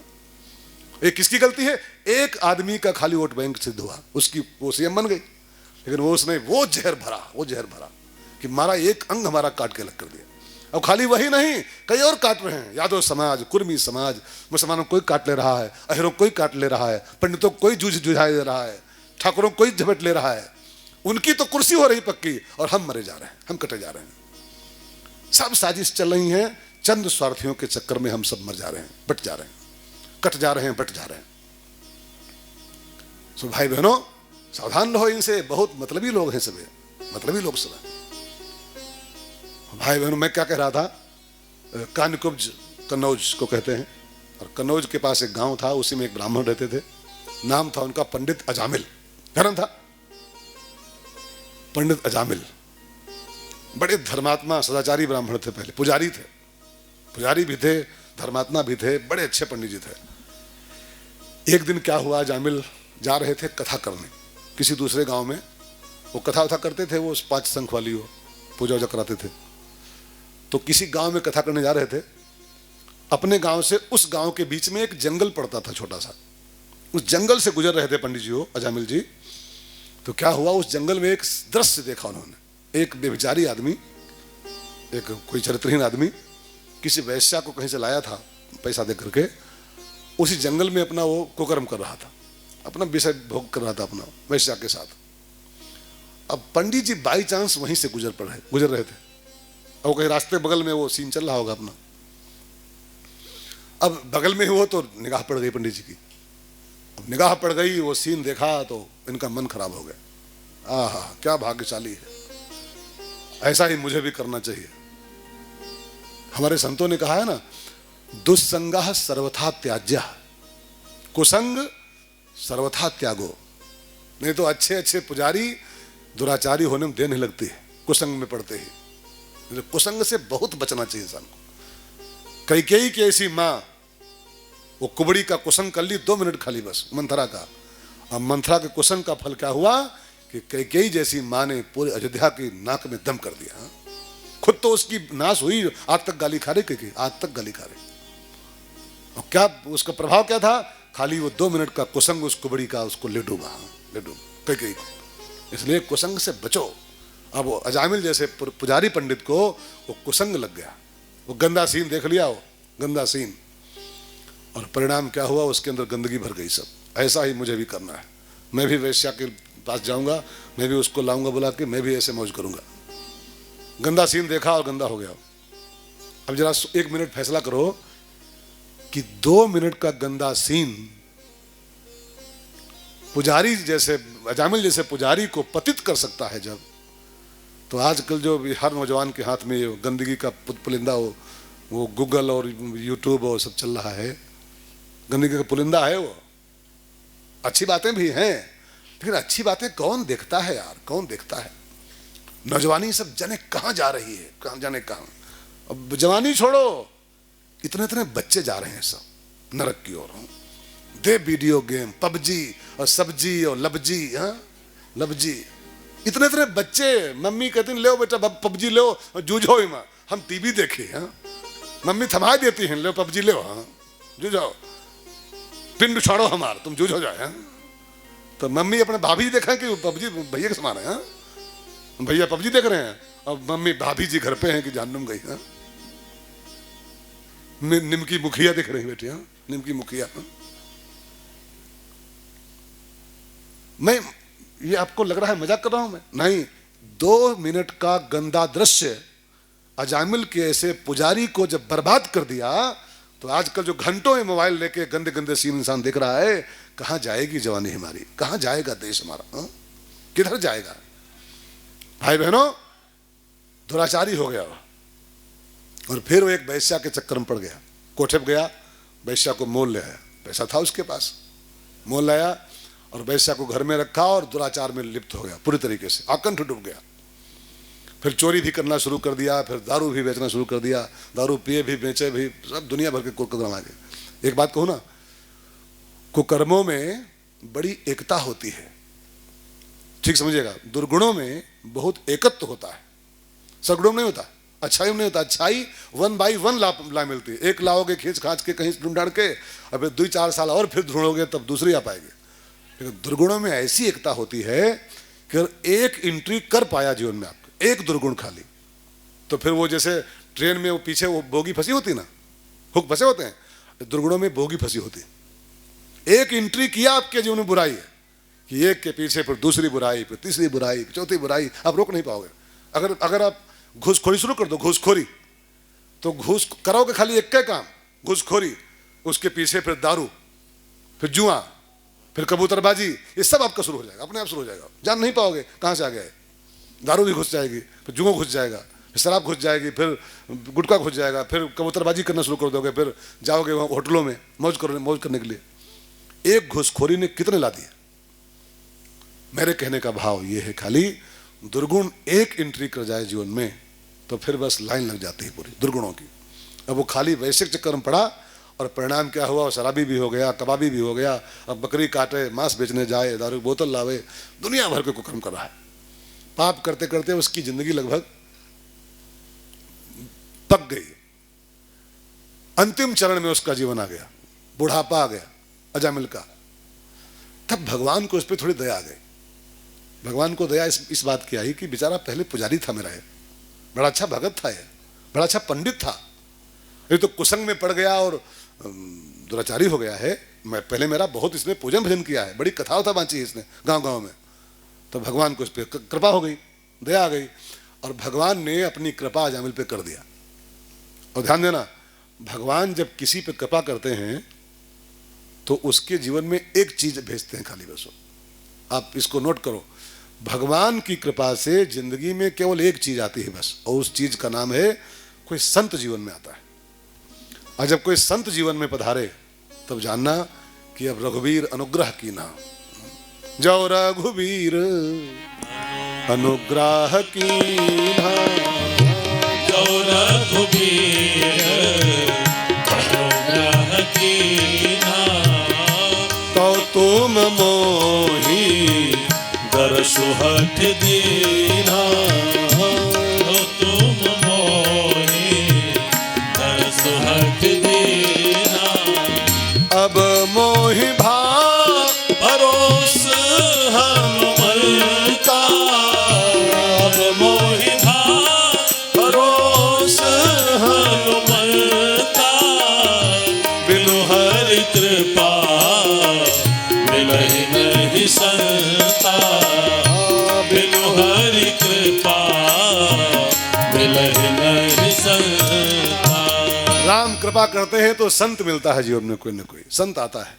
तो उसके यहाँ कृपा हुई और कुछ संत पधारे अजामिल के द्वारे पर, भगवान ने भेज दिए, वो संत आ गए।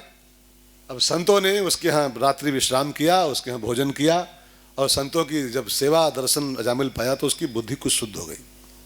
संत दर्शन का अपना फल होता है। सेवा वक्त किया, रात में खाना वाना खिलाया, पाँव दबाए संतों के, और द्वारे टिके थे, तो उसकी बुद्धि शुद्ध हो गई। अब जब सवेरे संत जाने लगे हो तो अजामिल जब विदा करने आया घर से कि संत जा रहे हैं, तो पाँव में लिपट गया रोते हुए, और कहा गुरुजी एक कृपा कर दो फिर जाओ। कहा क्या? कहा मैंने बहुत पाप कर डाले, मैं बड़ा अच्छा पंडित था, पुजारी था, मैंने बहुत पाप कर लिए। क्या हमारे ऐसे पापी का उद्धार हो सकता है? क्या हम तर सकते हैं? कहा हाँ क्यों नहीं, दो काम कर लो तर जाओगे। और आप बिल्कुल नोट करो, दो काम कर लो, यही दो काम जो संत बता रहे हैं। तो कितने बड़े पापी आप हो, कितने बड़े बड़े पाप किए हो आप, बिल्कुल डोंट वरी, डोंट वरी, बिल्कुल खुला खुला सूत्र है ये संतों को बताया। दो काम कर लो, उद्धार निश्चित रूप से। कौन कौन? पहला काम, जो हो गया वो हो गया, अब आज के बाद नहीं करूंगा, दृढ़ संकल्प करो, दृढ़ संकल्प। ये पहला काम है। जो हो गया वो हो गया, वो जो हो गया मतलब अब जो में सब कुछ आ गया। व्यभिचार किए, दुराचार किए, दारू पिए, जुआ खेले, चोरी किए, मकारी किए, जो किए किए, जो किए, लेकिन बिल्कुल कठिन संकल्प करो, आज के बाद रिपीट नहीं करूंगा मैं। हो गया तो हो गया। अहिल्या ही तो की थी, अहिल्या से पाप हो गया था, वो धोखा नहीं पाप हुआ था उसे खुला खुला, पढ़िए वाल्मीकि रामायण। लेकिन अहिल्या उस पाप के बाद चट्टान बन गई, पत्थर बन गई। चट्टान बनने क्या होता है? पत्थर वत्थर नहीं, वो खाली कथा कहानी है। वो चट्टान बनने का अर्थ होता है अब हो गया तो हो गया, अब नहीं होगा, रिपीट नहीं होगा आप जीवन में। ये चट्टान बनने का अर्थ होता है। आप भी चट्टान हो जाओ, अब नहीं, रिपीट नहीं करूंगा मैं जीवन में, पहला काम। और दूसरा काम, आज के बाद भगवान का भजन करूंगा। दो काम खाली करूंगा, अब नहीं करूंगा और आज से भगवान का नाम जपूंगा, भजन करूंगा, बस उद्धार बिल्कुल 100% फिक्स है, कल्याण फिक्स है। और अजामिल ने कहा बाबा अब करूंगा तो नहीं, ये तो पक्का कर रहा हूं, लेकिन भजन मुझसे नहीं हो पाएगा, ये राम राम मैं नहीं कर पाऊंगा। कहा क्यों? कहा वो पता नहीं हमारी जबान राम राम कह नहीं पाती, चलती नहीं जबान।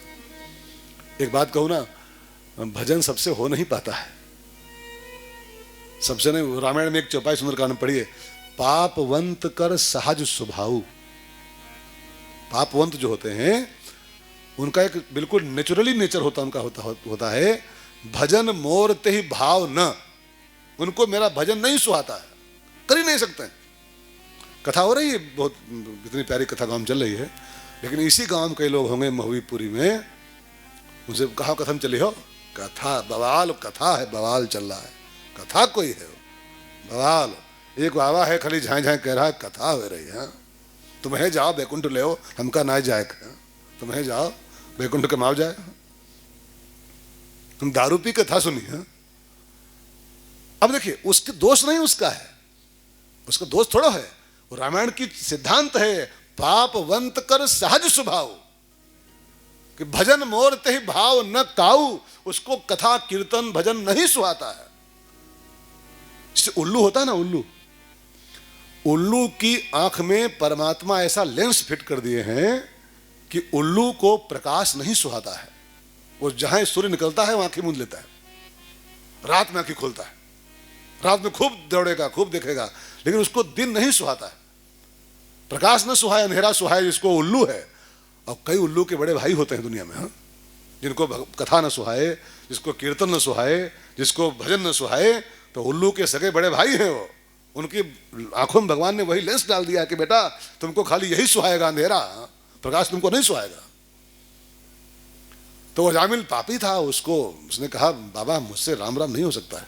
रावण यही तो कबूल किया है, रावण का वाक्य पढ़िए, होई है भजन ना, मुझसे भजन नहीं हो पाएगा, होई है भजन ना, मुझसे भजन नहीं हो सकता है। क्यों?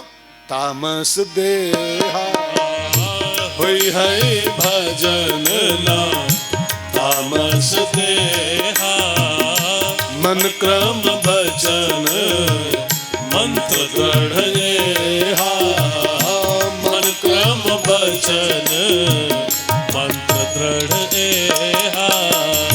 तो मैं जाई बैरु हठ करी हूँ, तो मैं जाई बैरु हठ करी हूँ, प्रभु सर प्राण तजे भवतरी हूँ, प्रभु सर प्राण तजे भवतरी हूँ। मुझसे राम राम नहीं होगा, मैं राम के बाण से मरूंगा तो मुक्त हो जाऊंगा। तो उसने वो राम राम तो होता नहीं, तो उसे तो राम बाण से मरने का प्रोग्राम बना लिया कि राम जी से बाण मारेंगे और राम के हाथों मरेंगे, तर जाएंगे। तो अजामिल ने कहा मैं राम राम नहीं कर पाऊंगा। तो संतों ने कहा राम राम नहीं करो तो उद्धार कैसे होगा, बिना भजन के कहाँ उद्धार होता है। अच्छा एक बात बताओ, तुमको किसी काम में इंटरेस्ट है संसार में, किसी काम में लगाव है? संतों ने पूछा अजामिल से। तो अजामिल ने कहा एक काम हमको बहुत सुहाता है। कहा कौन?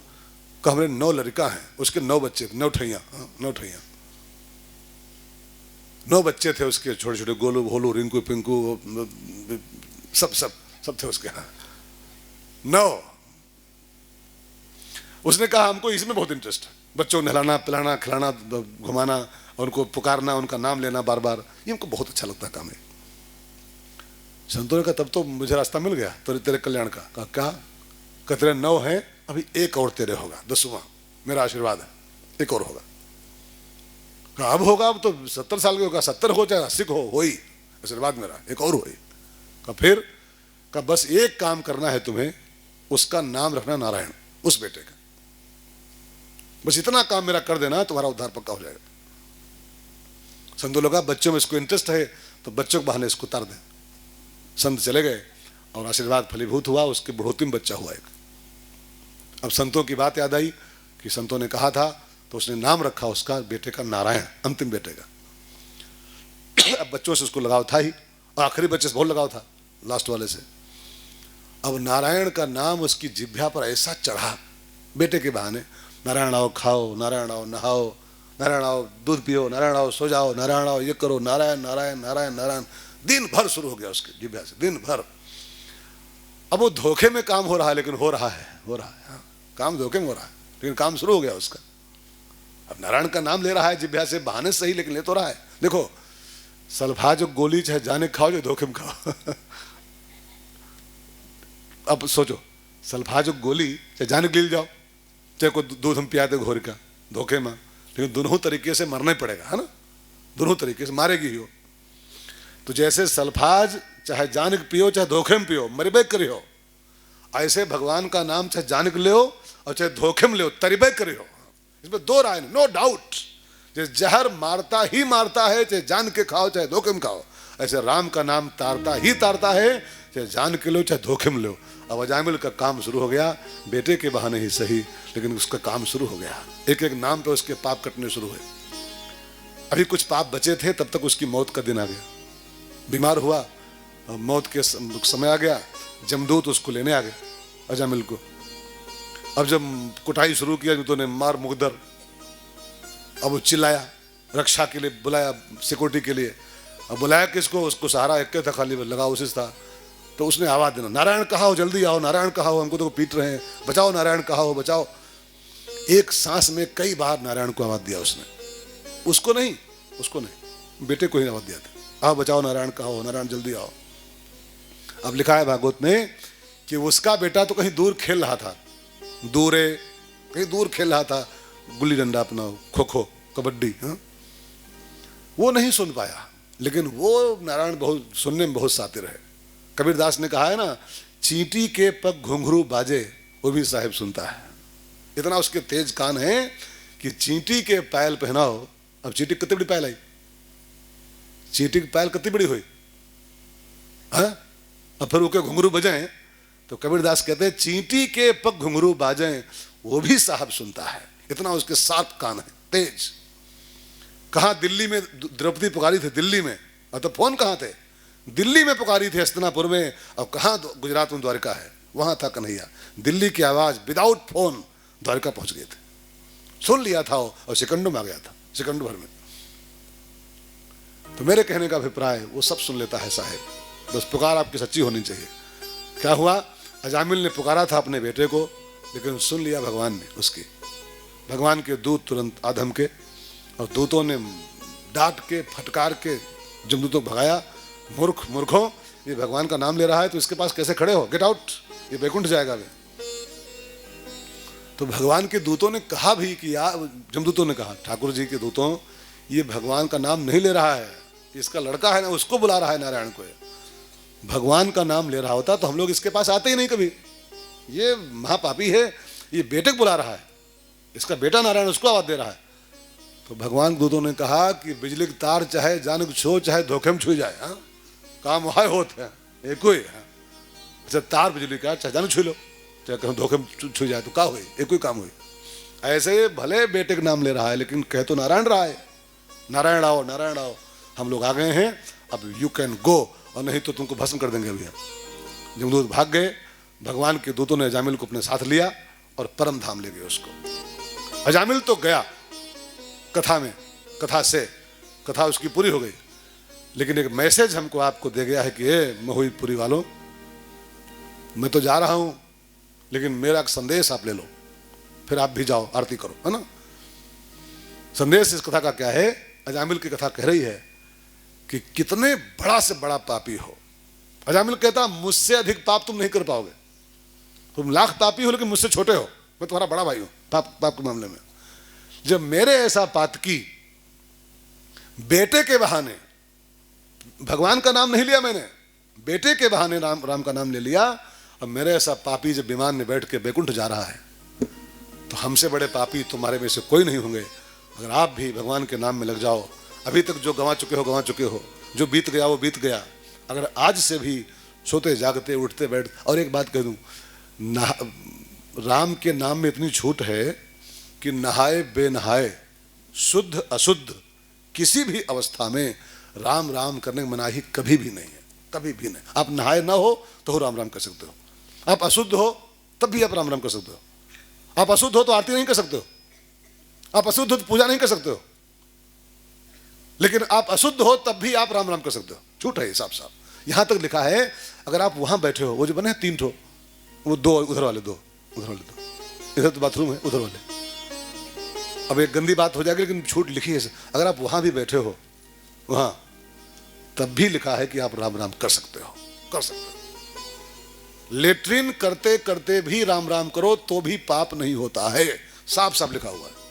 नहाने तो जाए चूल्हे में, वहां भी राम राम करो आप, इतनी छूट है। तो राम का नाम ही एकमात्र साधन है जो पापी से पापी इंसान को परम धाम का पात्र बना सकता है। अजामिल की कथा का एकमात्र संदेश यही है। इसलिए मेरी आज की कथा के अंत में एक विनती है, जो भी गंवा दिए हो गंवा दिए हो। बहुत लोग तो गंवाए बैठे हैं बहुत कुछ, हाँ 70-72 साल गंवाए बैठे हैं, 70-80 साल गंवाए बैठे हैं। आप में से कई लोग 50-50 तो बहुत लोग गंवा चुके हैं, 40-50 बहुत कुछ जा चुका है जीवन से। अब जो बचा कुचा जीवन बचा है ना, आज से लग जाओ, अभी से लग जाओ। सोते जागते उठते बैठते खाते पीते शुद्ध अशुद्ध ठाढ़े बैठे परे उताने, हाँ राम कहें ते बड़े सयाने, हाँ ठाढ़े बैठे परे उताने ऐसे बने राम राम करो। हाँ? अंत में एक भजन गा दूं मैं फटाफट इसी से संबंधित और फिर विराम करो। सब लोग गाओ। सुबह शाम बहुत प्यार से गाइएगा। सुबह शाम हरि सुमिरन कर ले, मुक्ति का प्यारे तू जतन कर ले, मुक्ति का प्यारे तू जतन कर ले। रोज थोड़ा थोड़ा हरि का भजन कर ले, रोज थोड़ा थोड़ा हरि का भजन कर ले। सुबह शाम हरि सुमिरन कर ले, सुबह शाम हरि सुमिरन कर ले। मुक्ति का प्यारे तू जतन कर ले, मुक्ति का प्यारे तू जतन कर ले।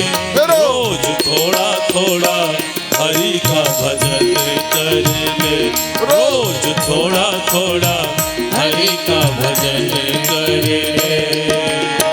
हरि को भजे तो हरिमय हो जाएगा, हरि को भजे तो हरिमय हो जाएगा। भक्ति से आत्मा का मैल छूट जाएगा, भक्ति से आत्मा का मैल छूट जाएगा। जिंदगी को अपनी चमन कर ले, जिंदगी को अपनी चमन कर ले। रोज थोड़ा थोड़ा हरि का भजन कर ले, रोज थोड़ा थोड़ा हरि का भजन कर ले। संगत कर अच्छे लोगों की, संगत कर अच्छे लोगों की। दवा मिल जाएगी सभी रोगों की, दवा मिल जाएगी सभी रोगों की। आत्मा से हरि का मिलन कर ले, आत्मा से प्रभु का मिलन कर ले। रोज थोड़ा थोड़ा हरि का भजन कर ले, रोज थोड़ा थोड़ा हरि का भजन कर ले। रोज थोड़ा थोड़ा हरि का भजन कर ले। और आज की कथा के अंत में एक छोटी सी सूचना आपको दे दूं मैं। कल कथा का चौथा दिन है और भागवत के अनुसार चौथे दिन भगवान का जन्मोत्सव होता है। तो कल दिन में जो कथा होगी 2 से 5 वाली कथा, उसमें प्रहलाद जी का चरित्र 7वें स्कंद में, 6ठे स्कंद पूरे हो गए, आज 6 स्कंद पूरे हो गए। 7वें में प्रहलाद जी कथा आती है। खंभे से भगवान नरसिंह का प्राकट्य कैसे हुआ था, प्यारी कथा कल की है। गजग्राह का उद्धार, समुद्र मंथन, ये कथाएं कल दोपहर में होंगी। ठीक है।